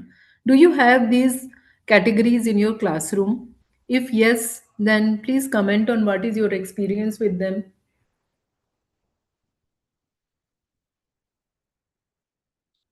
Okay. Is there somebody else? Please as I said आप थोड़ा लोग कुछ इसमें contribute करें discussion में.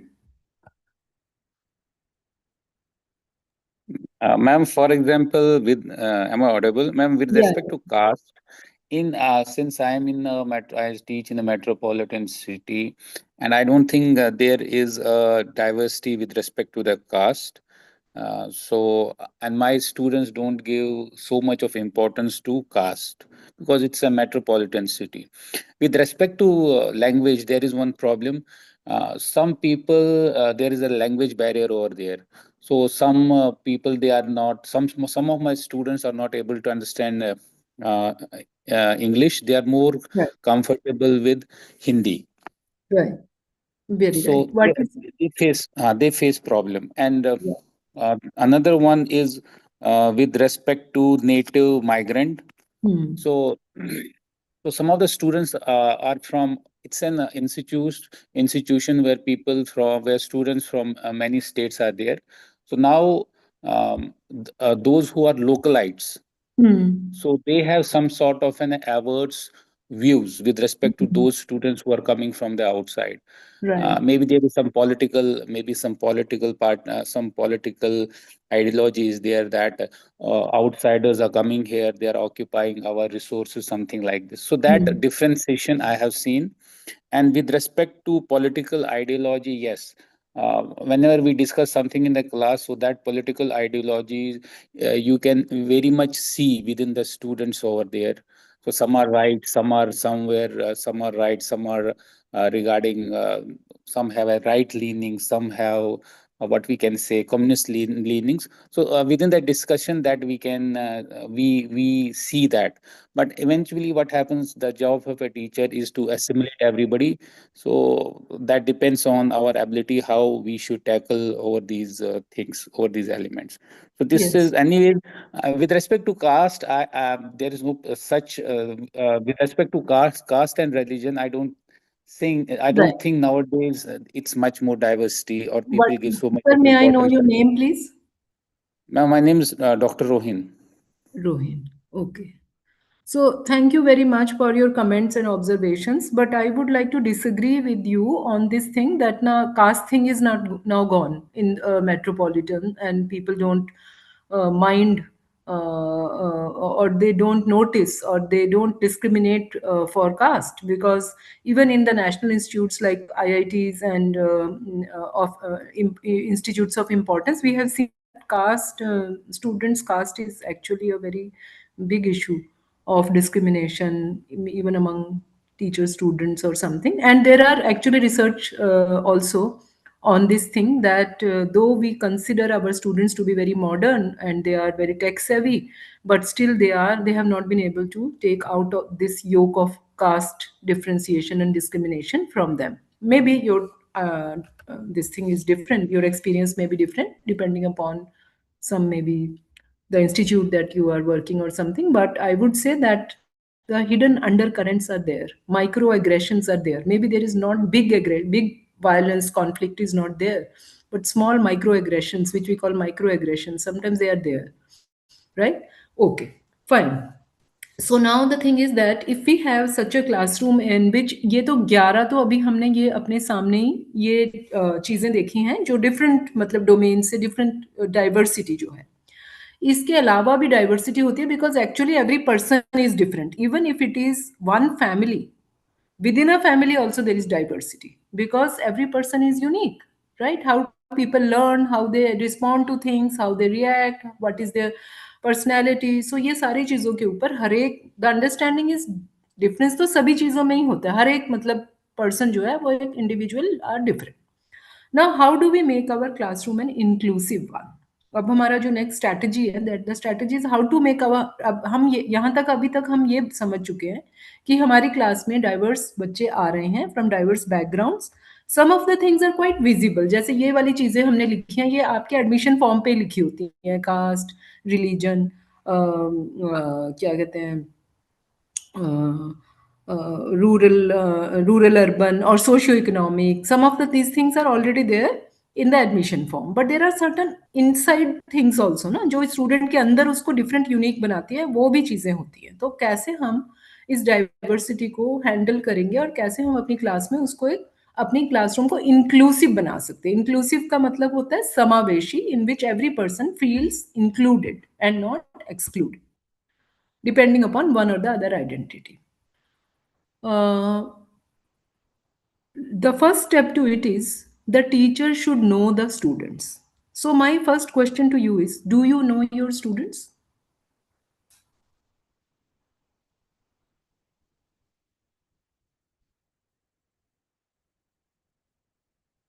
Yes, do you know your students? This is my question to you.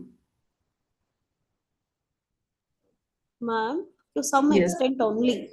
Right. We Yeah, cannot very talk right. about- I think Dr. Sudha, yeah, you are very candid in acknowledging that to some extent. But we don't want, yeah, roll number 95, Farhunda is also writing that to some extent. But I don't want you to know them to some extent. I will tell you, I am in this MMTTC. तो हमारे यहाँ दो तरह के resource person आते हैं. एक resource person होता है जब आप उनको फ़ोन करते हैं तो वो कहते हैं कि ठीक है हम आ जाएंगे और ये इस डेट पे आ जाएंगे और ये वाला लेक्चर हम दे देंगे. जो दूसरा रिसोर्स पर्सन होता है वो पूछता है ये टीचर्स हैं, अगर ये टीचर्स हैं तो क्या ये मिडिल लेवल टीचर्स हैं, सीनियर हैं, जूनियर हैं, ये साइंस के हैं कि नॉन साइंस के हैं, ये नॉर्थ इंडिया के हैं कि ऑल ओवर कंट्री से हैं, ये वुमन है कि मैन है. They ask us 100 questions. Now tell me which resource person would be more effective? Second one, ma'am. Of course, the second one, because the second one can tune and make themselves fit, the more suitable to the needs and requirements of the students, of the participants. Now, similar is the case with teachers. If you do not know your students, then how do you make your teaching effective? Right आपकी तो फिर teaching effective ही कैसे होएगी जब आपको पता ही नहीं कि आपकी क्लास कैसी है, उसका क्या स्वरूप है, उसका कॉन्स्टिट्यूशन क्या है. That is why I am asking you कि आप अपनी क्लास का एक प्रोफाइल लिखिए. Right, you today when you go back, whenever you have time, try to write down a profile of diversity profile of your students, so that you have an idea.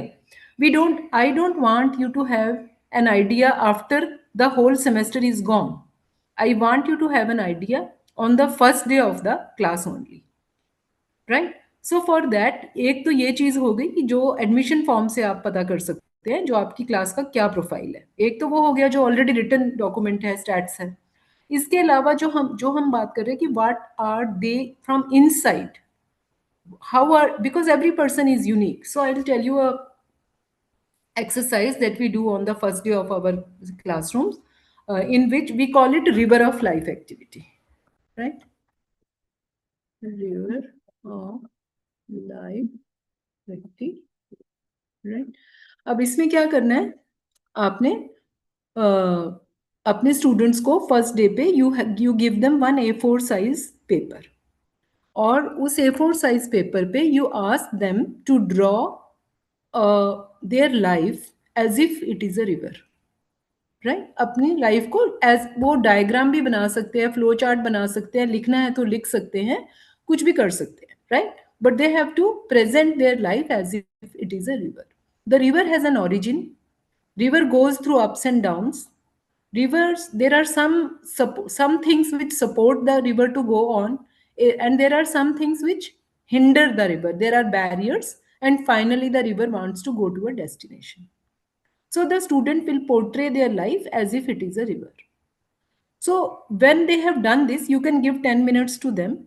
10 minute के बाद आप सारे papers इकट्ठा कर लीजिए. अगर आपकी class में 60 बच्चे हैं, 60 स्टूडेंट्स हैं, तो आपके पास 60 पेपर आ जाएंगे. उन 60 पेपर को पढ़ने में आपको 1 घंटे का टाइम लगेगा.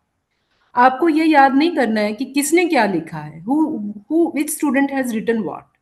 But when you go through those portrayals of their lives, you will have a fair idea of what the students, of what is the internal world of internal universe of a student, and you have an idea. You will become more sensitive and you will know your students better. Right, I hope you have understood how it has to be done. It does not need any paraphernalia. कुछ नहीं चाहिए इसमें, कागज pencil और कुछ भी नहीं चाहिए. आपको सिर्फ 1 घंटा इसके ऊपर लगाना पड़ेगा, and you will be able to find out. Now my question to you is, do you think it is a doable thing? Is it a doable thing? Will you be able to do it? Yes, ma'am. आप इसको कर पाएंगे ना? कर सकते हैं ये, right? ये तो इतना मुश्किल नहीं है. Yes, ma'am. और जब आप इसको कर लेंगे, you will become more sensitive. जो हम कहना चाह रहे हैं कि आप अपने स्टूडेंट्स को जान जाएंगे. We have been using it in our classrooms. Many teachers have been using it, and their feedback is that this is really a good activity to understand the inner world of the students, which otherwise you will never be able to know. Right? Okay.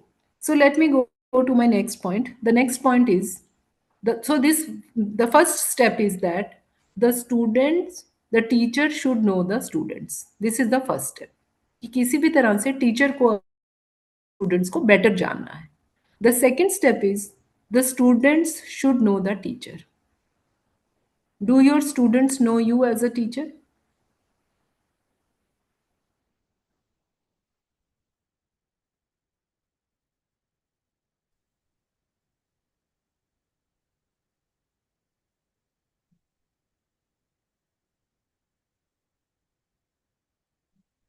Yeah, please.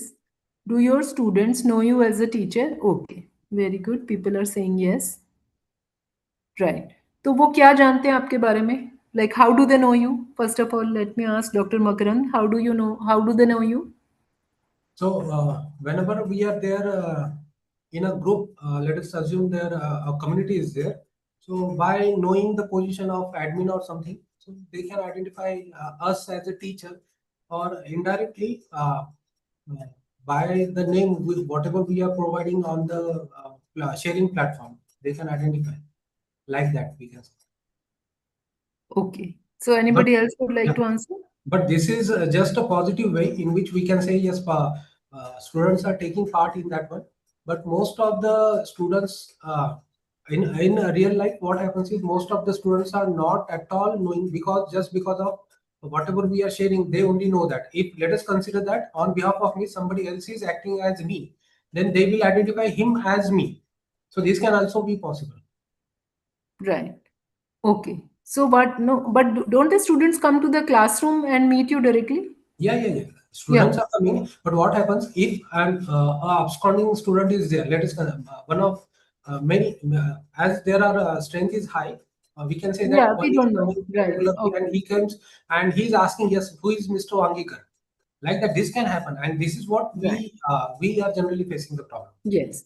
So what I would say is that on the first day, what we do is in my classroom, I give them one sheet on which I have written the rules of my classroom. Right? What happens is students know you as a teacher from the website, right? Or from your classroom, from what you teach.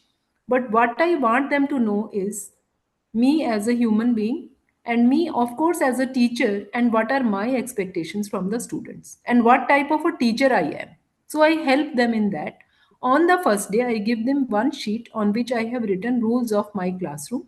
So I tell them that in my classroom I will teach like this, and whether you will get notes or not, whether you will get reference books or not, right? What is my style of teaching, and how should you take notes in my classroom? I also tell them the goal of my teaching, that I want to facilitate their learning on knowledge, skill, and behavior. And I would say that there is a byproduct also. The byproduct is a certificate, that you will get a degree also. But the degree is not the main thing, the degree is a side thing, right? So, byproduct is there. And I also tell them that I will help you in getting good marks in the examinations. And for that, do you think is it difficult to get good marks in the exam? Not at all. Not at all, right? But we know it. We know it because all of us who are sitting here, we were not, I don't think we were very, very meritorious. But the only difference between us and our other colleagues, other class fellows was that we could attempt good question paper, good answers, good answer sheets, right? So this is what we have to tell. I take 2 or 3 sessions of my students in which I tell them how to attempt a question paper, how to listen, how to understand the question, and how to write answer accordingly, how to prepare for the examination.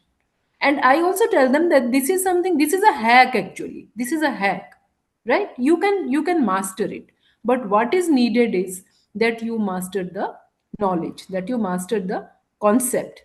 So that is when I differentiate between the two, and I make them understand that examination is also important, but it is not that important as getting the mastering the concept, right? And I also tell them that what are the assignments that I will give, how I will evaluate the assignment, and how when can they contact me, my email, my phone number, my fun activities that I will do in the classroom. So on the first day, in that one paper, I ask them to either photocopy it or they can click pictures of it. This sets the tone, it saves a lot of time, it is a kind of contract between me and my students, and it makes them very serious. Do you think it is a doable work? Is it a doable it is a doable thing, Yes, isn't of it? course. And yeah, and it will help you a lot, right? So what happens is when you do this, then why do we need the student to know the teacher? Is because the trust between the building of the trust between the teacher and student is very much essential. If you even want to teach them anything, you need to actually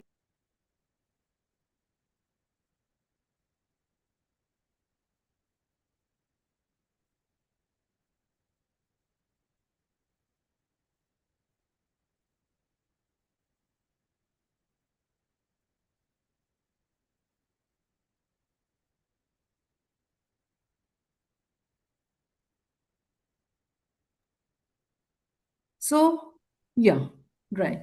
Okay. So, friends, that is what I was discussing, that we must. So, by these things, when the teachers know the students and the students know the teachers, there is a mutual trust that develops, and they would be able to, they would be able uh, to listen, to trust whatever you are saying, because the relation of teacher and student is more of a trust, and that we have to develop very quickly. Because do you know how many days are there in a semester?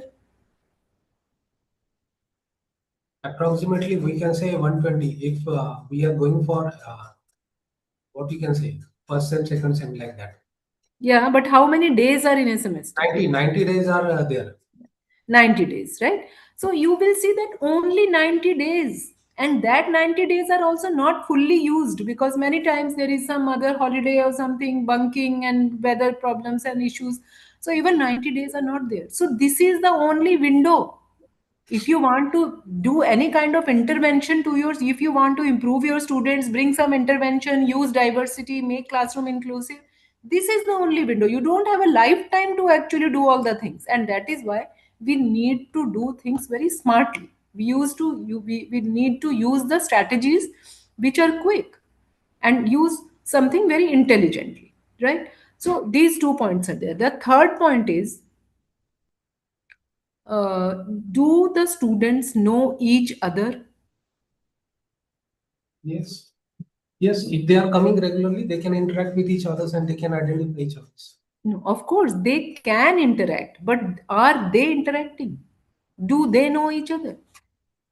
Uh, Basically, if the students are living in hostels, okay, they know each Yes, other very well. But right. if they are living in city, might be few of them are interacting and they can know that what we Yeah. can say. Yes. Yeah, Dr. Farkunda, please. Ma'am, if we are taking the group activities or the activities in pairs, like, so we can reshuffle them and we can make the things so that they know each other, they know each other's abilities, and many other aspects. Right. I think you are very right. Actually, what happens is, I have seen that within 7 days of the classes, beginning of the classes, there are small silos, small lobbies which are made. Like English speaking students are going with English speaking students, rich students are going with rich students, right? Poor students are going together, girl students are going together. So small silos are made. And ultimately, if there is no effort from the teacher, or no, there is no something special done for them, they will go on like this. And all this talk of diversity and how people learn from each other, it will all be futile, because ultimately it is not happening. If people don't get when we are saying that rich will learn from the poor and poor will learn from the rich, girls will learn from the boys and boys, then if they are not associating with each other, then how will they learn from each other, right? So now what do we need to do is, that it would not happen naturally. This is the thing, that it would not happen naturally. We may assume that people know even when they live in hostels. Even then, if they do not associate with each other, they will not know. And there are many, many taboos, there are many things for which people do not associate with each other. So I think we can do small interventions, like when you give them projects, group presentations, you can make groups which are like diverse group with diversity. You can also, like in my class, I have made this rule that every day people would sit with new partners in the classroom. They would sit with new people, and they cannot sit on the same seat every day. Like front benchers will have to go back, and back benchers will have to come in the front. So it has become quite a, I would say, kind of a funny thing that people do. But now they are doing it, and I think this is the way in which we can, yeah, rotation, right? Very good, yeah, rotation. Yeah. So in this way, if the teacher is a little sensitive towards this, that I have to make some ways, find out some strategies through which they associate with each other and they learn. For example, there are sometimes the college events also, like farewells, welcome, sports days, in which also students work with each other in committees and everything. So here also the teacher will be able to intervene, or I think this make them think about this thing, that how they can meet new people and not be comfortable in their own zones. Because what happens if you put them in a group, they would come to you and they would say, sir मुझे अपने friend के साथ ही काम करना है, सो I would only, मुझे तो उसके साथ ही काम करना है, मेरा उसके साथ बनता नहीं है, right? So I would tell me, my son told me one day कि मेरे टीचर ने मुझे एक लड़की के साथ डाल दिया है जिसके साथ मेरा बनता नहीं है. I said, this is how you will work in real life. When you go to real life, you work in institutions, सबके साथ नहीं बनेगा, but you have to work with them. So this is your opportunity in which we find out that जिनके साथ नहीं भी बनता है उनके साथ कैसे काम करना है. So you can put, when you are marking them, आप उनको 2 नंबर दे सकते हो, groups which are diverse, right?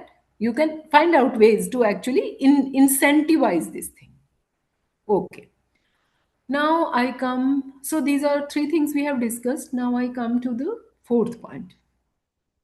The 4th point is everybody should know about diversity, right? Diversity and inclusion. So have you ever told or have you ever discussed diversity and inclusion in your classroom? Right? Usually we do not do this. लेकिन आपका एक orientation होता है, जैसे first day पे orientation होता है, तो उस दिन पे आप 10 मिनट के लिए हम इसके ऊपर बात कर सकते हैं, like we are talking about it now, that what is diversity and why is diversity good, और वेदर डाइवर्सिटी इज गुड और not. We can talk with this in the classroom. And also how to celebrate diversity, how to make the classroom inclusive, right? अगर हम ये करते हैं तो students become more aware and sensitive to this thing, and they understand that diversity is not anything else but celebrating the uniqueness of each individual. There is one exercise that you can do, very interesting exercise. इसको हम बोलते हैं, I will tell it, diversity mapping.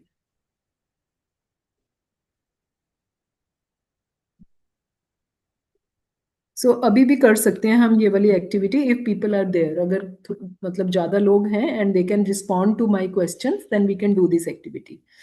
Like let me ask you, how many of you, whatever question I ask, you will have to raise your hand, right? Your digital hand, जो digital hand है, आपको virtual hand है, उसको आपने raise करना है, right? Let me ask you, how many of you have done NCC in their colleges? When they were in college, they were students. आप में से कितने लोगों ने NCC किया है? Okay. How many of you know how to play a musical instrument? Very good. How many of you know, how many of you have participated in sports at state level or national level or any level? In some sports, right? Okay, right. How many of you have know more than 4 languages? Right? Keep your hands on. हाँ बिल्कुल ठीक है, very right. नीचे नहीं करना hand आपने, ठीक है? आपने हाँ रेज्ड ही रखना है. Very good. Okay. How many of you take care of your grandparents, are taking care of your grandparents? Right? नहीं, आप ऑन, जब आपने एक बार कर दिया, just keep your hand raised, right? Okay. How many of you live 500 kilometers away from your birthplace? Right. Okay. I hope you understand what I am doing here. Do you understand what I am doing here? What is it? Can you explain? Can somebody explain what I am doing here? You are trying to identify whether the persons are standing alone away from their, what you can say, family, and they are surviving in one way. Right. That is about the last question. But what, by all these questions, what I am trying to prove, what I am trying to bring about? Can you adjust with To understand each of the person, ma'am. You're knowing Right. us, ma'am. You're Yes. knowing us. Right. By the end of these questions, I don't ask कि 100 में से 100 किसको मिले हैं. Right? I am not asking कि first division किसको मिली है. I am asking different questions, right? Sports के, music के, talent के, about your behavior, right? About what is the community work that you are doing. By the end of my questioning, every student's name would be on the blackboard. ठीक है? If I am a good teacher, if I am an effective teacher, I will be able to, just a moment. Yeah. ये क्या है? मैं तो कट्टा कट्टा हूँ. ये Who is स्टेट है. this? Like this is how people are attending their programs, right? Okay. So by the end of this whole activity, every student's name would be on the blackboard, or every student's hand would be raised, right? And then what lesson do we get from it? That everybody has some uniqueness in it. So in them, every person has some uniqueness, and it is because of the uniqueness of everybody that this world becomes beautiful, because everybody is unique. वो जो uniqueness है, वो जो difference है उसका, वो difference हमारे लिए, उसको जब हम आइडेंटिफाई करते हैं, तो वो एक उसकी जो ब्यूटी है, उसकी जो सुंदरता है, वो हमारे को दिखाई देती है. Right? I hope you get this question. Do you think that this is a doable activity? Yes, definitely. Right? It is not difficult. It will take 10-15 minutes, but it will ask for the teacher's imagination. आपको अपने लिए अच्छे question ढूंढने पड़ेंगे. Right? ऐसे question जो कि आपके स्टूडेंट के कैरेक्टर की, उसकी पर्सनालिटी की डिफरेंट पॉइंट्स को सामने लेके आए. For example, have you seen those students, have you seen those students who actually help their classmates? He age group जास्त आहे ना. नाही. ही एज ग्रुप आहे ना सर, फार डेंजर असतो हा एज ग्रुप. हे 12वीतून एकदा बाहेर पडले काही. Dr. Shaji Chandan Shive. Yes.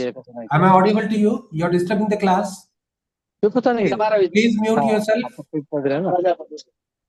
तिकडं त्या प्रेरणा होता. आपले Shahaji sir, unmute yourself.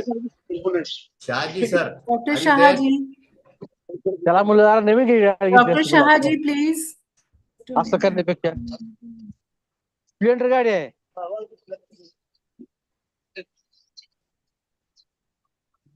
चला.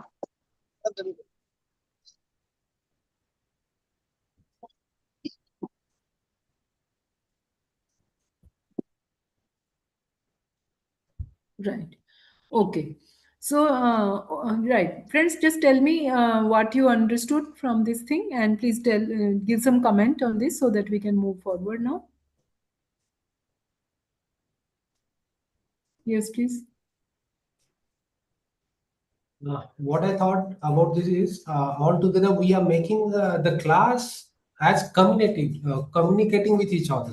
Right. And identifying the standalone person also means, right, if somebody is standing isolated, hello, we are allowing him to get interacted in the group. In the group, right? Very right. I think we are breaking those barriers. We are breaking the ice, and we are making everybody a little to know each other better. I think you must have noticed that there is a lot of talk about how students have become very unsocial after this COVID. There are studies on this. There are research work going on in this field, that how when the students have come after the COVID, by spending 2-3 years into isolation and doing online classes, how they have become very unsocial. Even we have also become unsocial, right? So this thing, but we need people. We need people to be mentally healthy, for our mental health. You must be knowing that social connections is one thing which is very important for our mental health also, and also for the academic work that we are doing. जो भी research होता है, academics होती है, it works only because we have people we can meet people, we can discuss things with colleagues. Like academics only work when we exchange ideas.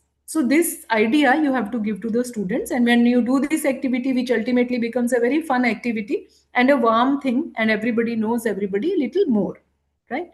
So this is the I'm sure that you can use this activity in your classroom. It will not take much time, but it will give you good results.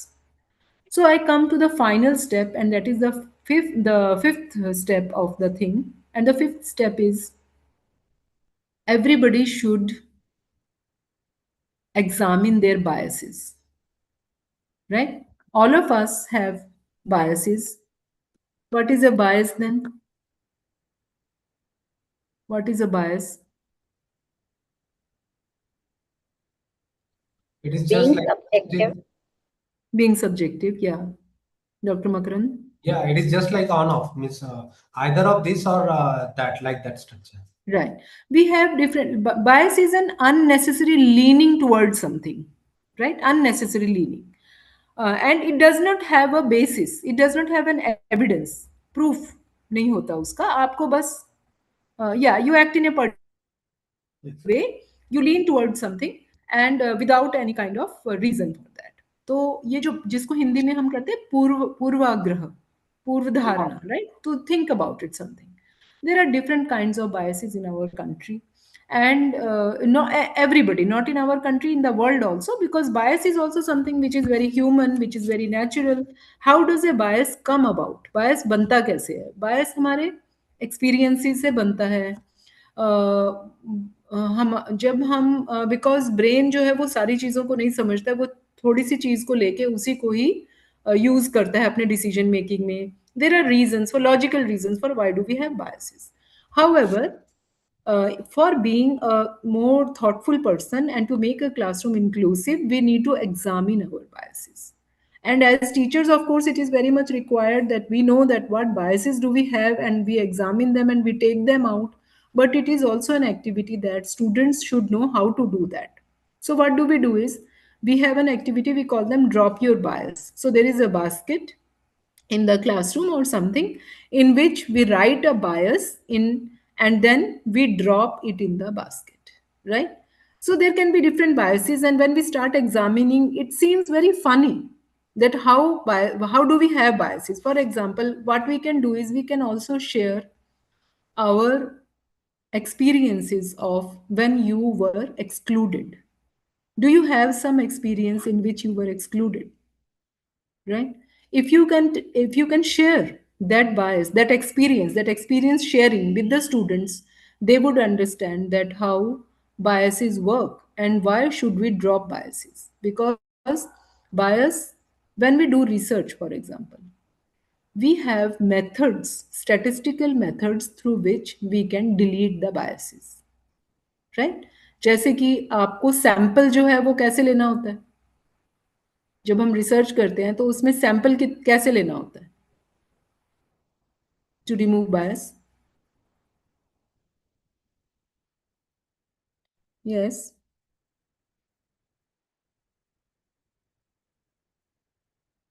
या please tell me.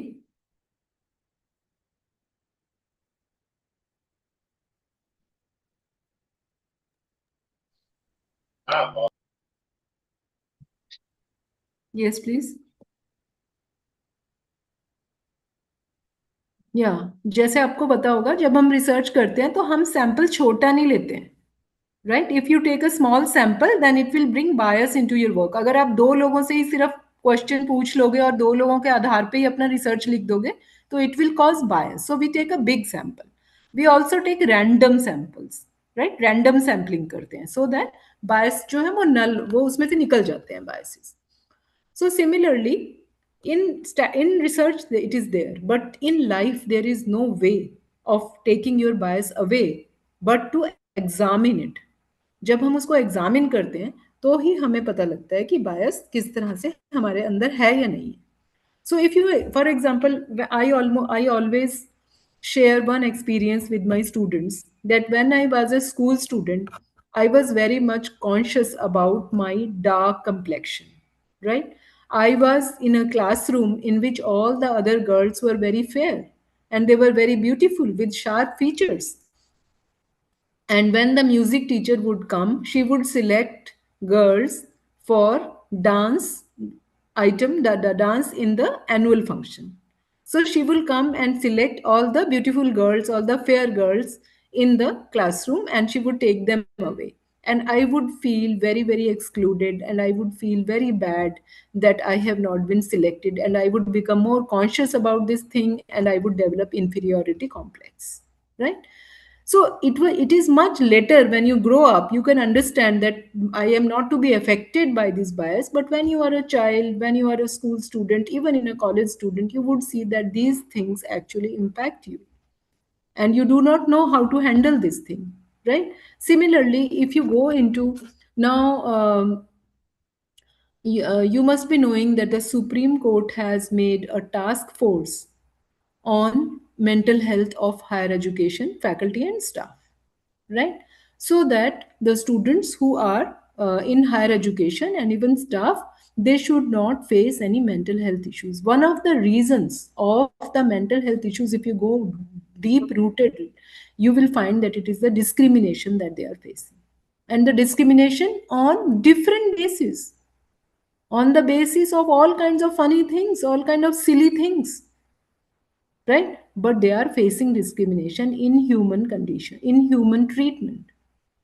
So to bring this idea into the classroom, that are you also biased in your heart, just check it and try to find out that whether you have also that. And if you have a bias, the decisions that you will be taking in your life also, or in your career, they will not be correct if we base them on biases.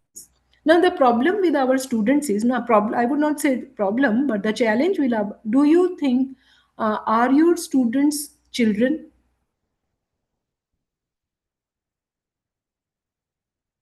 आपके जो students हैं, क्या वो बच्चे हैं?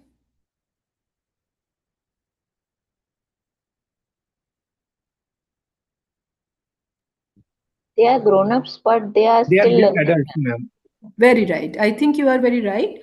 They are not children. They are adults, but not full adults. We call them young adults, right? So, is there a difference between teaching children and teaching young adults?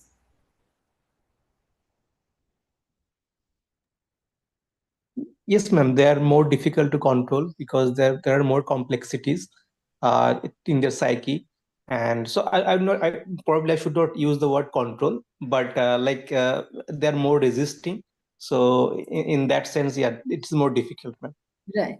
I won't say you have not gone to a school and tried to teach a small class, small class young children. I think teaching young children is much more difficult. But what I am trying to bring before you are two words. Have you heard of this term pedagogy? Do you know what is this term pedagogy?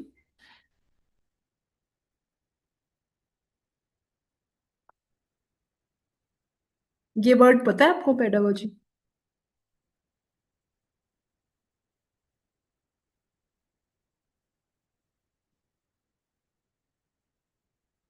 Right. What is it? What is it? ये क्या होता है pedagogy?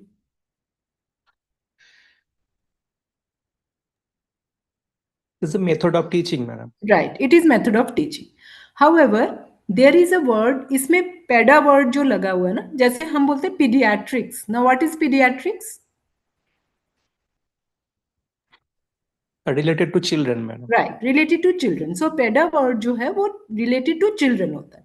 तो pedagogy का मतलब है the science of teaching children, right? But what we are doing in our classroom is not pedagogy. Though we use the term all the time, हम इसको use करते हैं interchangeably, but it is not the word that should be used. The word is andragogy, right? Andragogy का मतलब होता है teaching adults. What we are doing now, what I am doing now, is actually andragogy. It is not pedagogy. Now, there is a huge difference between teaching children and teaching adults. And as you very rightly said, it's not a resistance or control. It's not that. The main difference is adult people learn only what is relevant to them, right? For example, when you teach children, there are so many planets, each planet go around the sun in so many days, Jupiter has 12 moons. They are not asking you, why are you teaching me this, what do I do with this? Right? So they keep on, because there are stages, psychological stages of learning also. So children never ask you, why are you teaching me this? But as soon as you become adults, you will ask this thing, why are you teaching me this? And if you are not asking, that is at the back of your mind. Maybe students in your college are not asking you कि ये क्यों पढ़ा रहे हो, but उनके दिमाग में ये बात रहती है कि इसका हमने करना क्या है. And sometimes I have even seen students asking कि ये हिस्ट्री पढ़ा तो दी है, अब हम इसका करें क्या? Right? So why are you teaching? मतलब what is the relevance of it? Why I am putting my life hours into this thing? What will come out of it? So this is one principle is this. Second is that adults bring their own experiences on the table. And if what I am telling you, अगर जो भी मैं आपको बता रही हूँ, अगर ये आपको, आप इसको चेक कर रहे हो with your own experiences, simultaneously you are checking it कि ये जो बात बोल रहे हैं, ये मेरा जो एक्सपीरियंस है उससे मैच कर रहा है कि नहीं कर रहा. और अगर आप उसे रेजोनेट नहीं करते, you will reject it, you will not listen to what I am saying. So that is why adult learning happens more interactive. It should be more interactive, right? So that people bring their different experiences and we can talk about them. We can understand how is it different, how is it similar. Interaction से adult education जो है वो चलती है, right? However, when we are talking with our young adults in the classroom, do you address them as बच्चे? Right? All the time we are saying ना बच्चे बच्चे करके हम उनको बोलते हैं, बट दे आर नॉट बच्चे, है ना? सो मुझे ऐसा लगता है कि we should treat them as adults. And we should, and that is why in the beginning, if you remember, I asked you that the onus of the learning in these sessions is yours, it is not mine. The responsibility of learning is on you, it is not on me. So let me ask you one question. Who comes to the class for learning? Who is coming to the class for learning?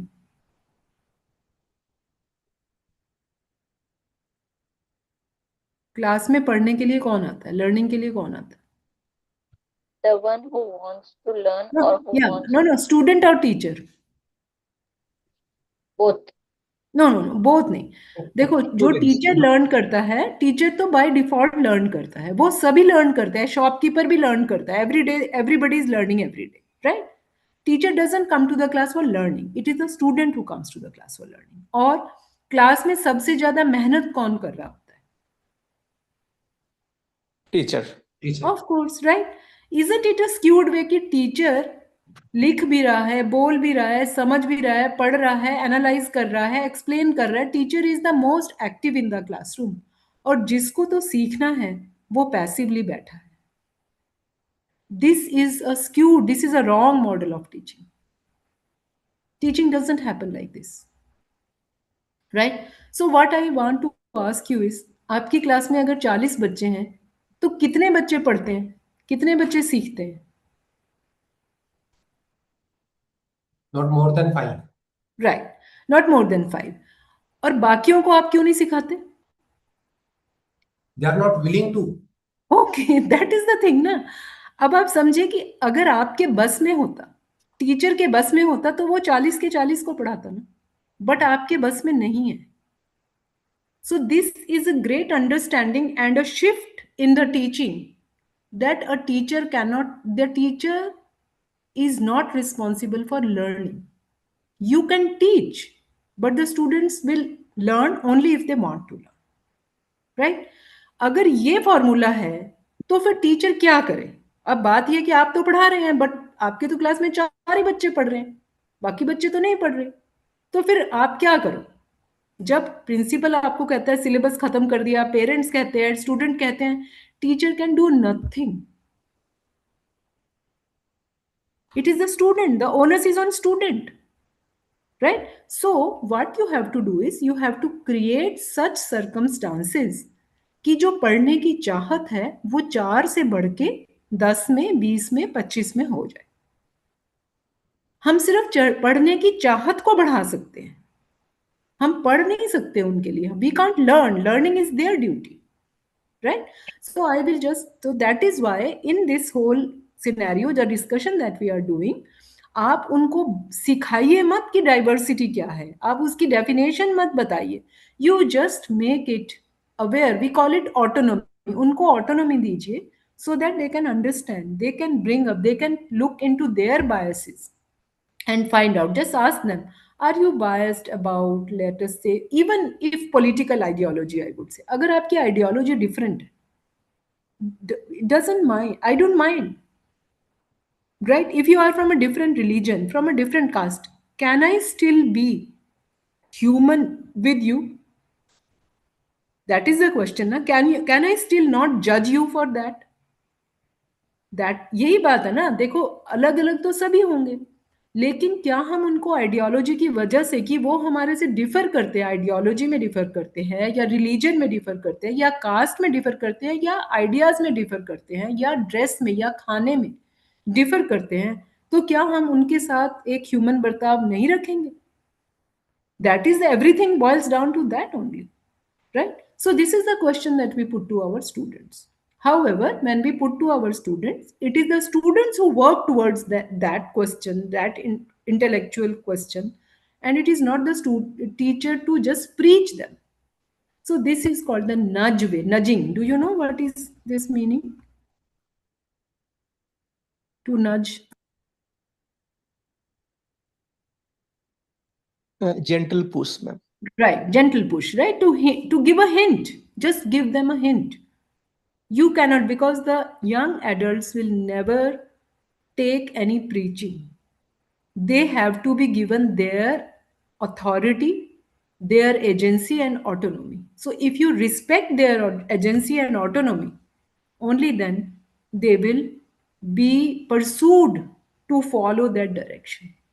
Otherwise, you can see that with so much polarization in the society, it is very difficult. We are moving towards very dangerous times when we don't allow people who are not like us, similar to us, and we want everybody to be similar. In a country which is so diverse and where diversity is respected, where difference of ideas, difference of ways of living, it is respected, and we are proud of that. So I'll stop here and I'll ask you to kindly comment on this. We have still a lot of time to talk about what did we learn here, what are the takeaways, and what do you do with whatever we have discussed here. Yeah, I am giving you my email. If you really want to continue talking to me, you can write me an email and we can discuss more things. But I'm stopping here and I'm asking you to please comment or tell me something about it, because we have still time. Yeah, we have lots of time.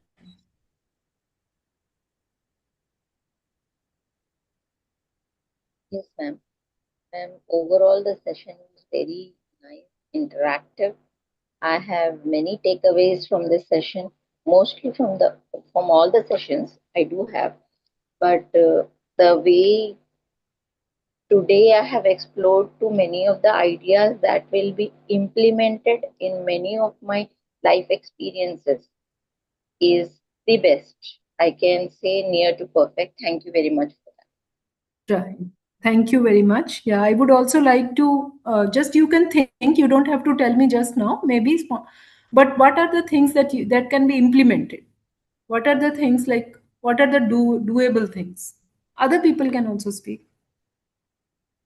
Ma'am, जैसे बच्चों को समझना हो सकता है कि इसके बारे में इतनी सूक्ष्मता से हमने कभी नहीं सोचा था, ये सबसे बहुत अच्छी बात रही इस सेशन से। और उसके साथ साथ जैसे लर्निंग लर्निंग के बारे में अभी आपने कहा कि लर्निंग बच्चों के लिए है, लेकिन मोस्ट एक्टिव टीचर्स हैं,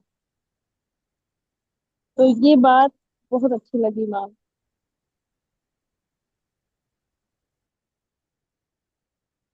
Yes. Or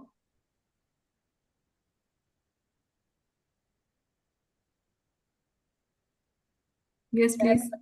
One thing I just want to add on what I have said is the activities, the things what you have given us, that is diversity mapping, other things that will really enrich us being a good human being and a good teacher to promote a good environment for their learning, the students learn. हाँ सब चले गए sir. I think, ma'am, Yes. what we have discussed, that bringing education and pedagogy to from this abstract idea to an implementable reality, a tangible reality. I think that is very important, so that we make our students active, more active than ourselves. That would be very important for education and for teaching. Right. Yes, thank you. I think you would understand, as we earlier also said, that there are many things that the government has to do to make our classroom and our institutes inclusive, right? There are many things that the organization will have to do. For example, we need, if there is a classroom at the fourth floor and you have a student who is wheelchair bound, how can you make your classroom inclusive? Right? So for that, we need a ramp or we need lift, which it is not in the control of the teacher to do that infrastructure thing. So for that, NEP 2020 has earmarked things. For example, there is a diversity fund, inclusion fund.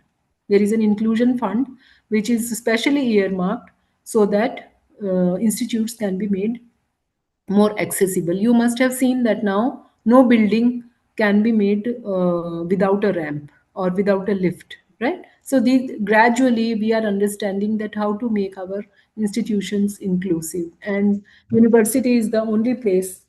Thank you.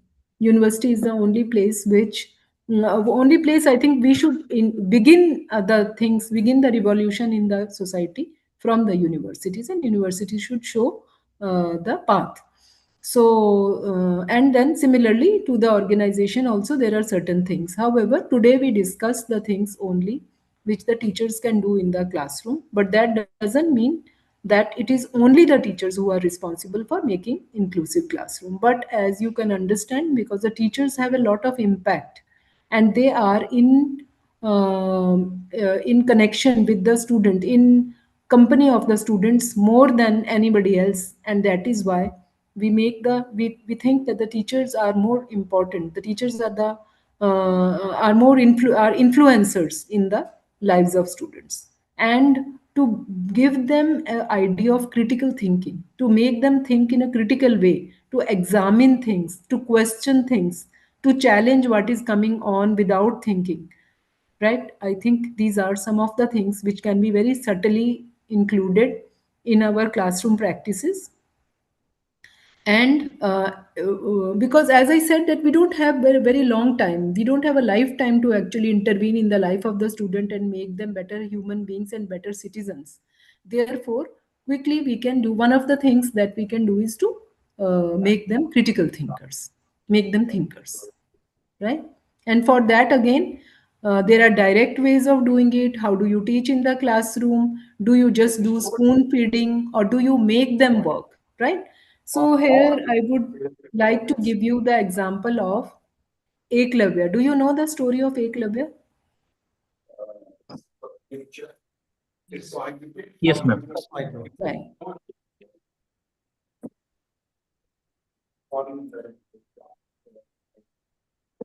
My question is, how did Eklavya learn? How did Eklavya learn? It was self-learning, ma'am, because he made that idol of Dronacharya. So it is Right. basically self-learning. Right. So self-learning, but how did he learn actually? What did he do? What are his traits? For example, self-learning, self-study, self-motivation, right? Grit, determination. अच्छा वो किया हो गया हो रहा है क्या?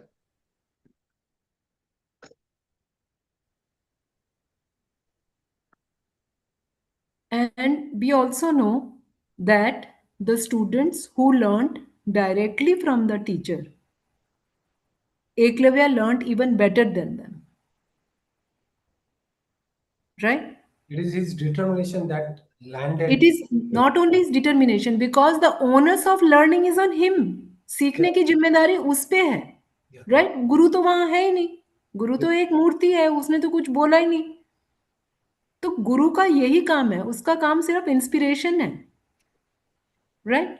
और इस बात को जगाना है कि आप ओनर्स ऑफ लर्निंग जो है वो स्टूडेंट्स पे कैसे जाए। Fine, so I will tell you a joke in the end and then we will wind up if there is nobody else and nothing else to speak. अगर कोई और बोलना चाहते हैं तो प्लीज कमेंट करिए। I don't want your empty thanks, please. I want that when you thank me, also tell me about what are you implementing in your paper तो हो जाता है मैडम, कुछ टेंशन नहीं रहते हैं right? पेपर। अरे मेरे को एक मैं सोचा था मेरे गाइड का भी नाम डाल दूं, 5 लोग कर ही सकते हैं तो और एक नंबर ऐड कर दीजिए। One thing that I learned from this session is yes. Yeah, one thing that I learned from this session is, in general, what I was thinking is, whoever is getting knowledge, let them know. But as you have given the thing that inspire more students, so that the 5 numbers will get to 8, 8 numbers will get to 25. This is really makes me think that the students should get interacted, and a teacher is a person who is really building the nation. Yes, I think that is right. And I would also like to tell you, when I ask people, बहुत सारे लोग ये कहते हैं कि मैं तो सारे बच्चों को एक जैसा ही देखता हूँ और मैं उनको कोई स्पेशली अलग से नहीं पढ़ाता, इसलिए डाइवर्सिटी के बारे में जानने की कोई ज़रूरत नहीं है, right? But let me ask you, do you think that men, boys and girls, they learn the same way? Might be they are having some restrictions. As a girl, might be they are having some restrictions just because of the gender only. Otherwise, I'm not saying restriction नहीं है. They learn differently. They learn differently. There are research. It's not that उनका दिमाग कम है. No. No. I'm not saying People learn differently, right? Similarly, do you think rich and poor students learn similarly? No. No, right?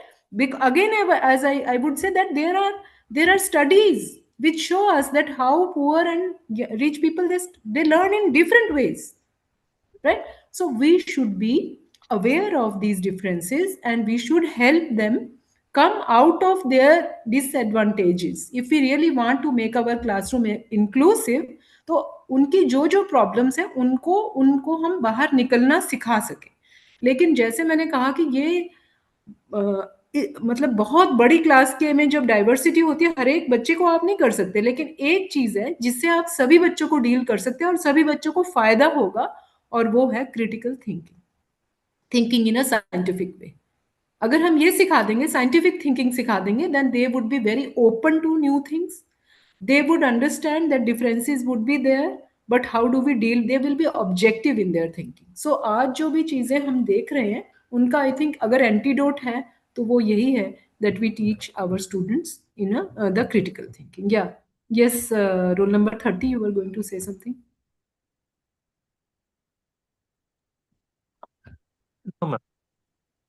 Okay, right. So just now, let me then tell you about my joke that is there. वो joke ये है कि teacher is asking that what is the difference between truth and illusion, right? सत्य में और भ्रम में क्या अंतर है? तो स्टूडेंट कहता है कि आप हमें पढ़ा रहे हैं ये तो सत्य है, लेकिन हम पढ़ रहे हैं ये आपका भ्रम है, right? And I think that this is really very true. Every teacher should remember this thing. अब मैं 3 घंटे बोल चुकी हूँ, मुझे लगा कि मैंने बहुत पढ़ा दिया और मेरे को चाय पीना है, बट लैपटॉप के उस तरफ क्या हुआ और कितने लोग वहां थे भी कि नहीं थे, ये नहीं पता है. वो तो मेरा वो भ्रम ही में रह जाता है, right? Okay, thank you very much. Thank you.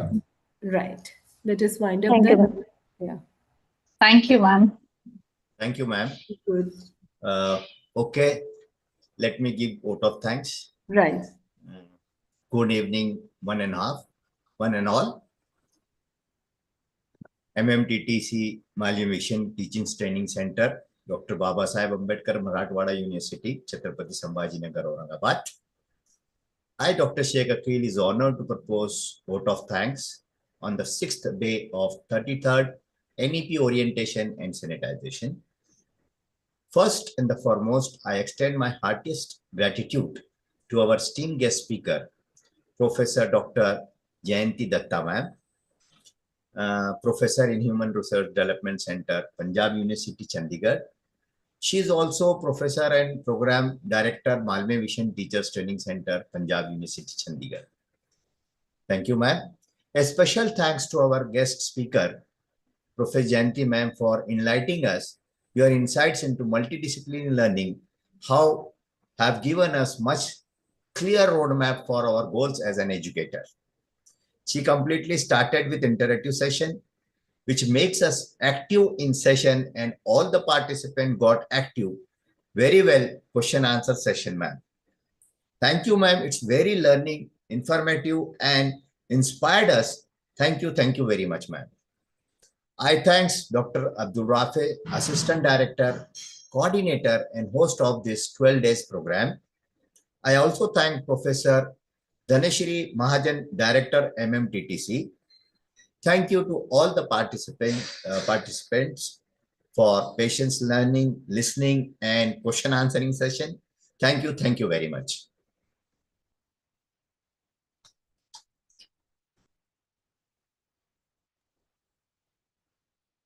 So I declare that the session is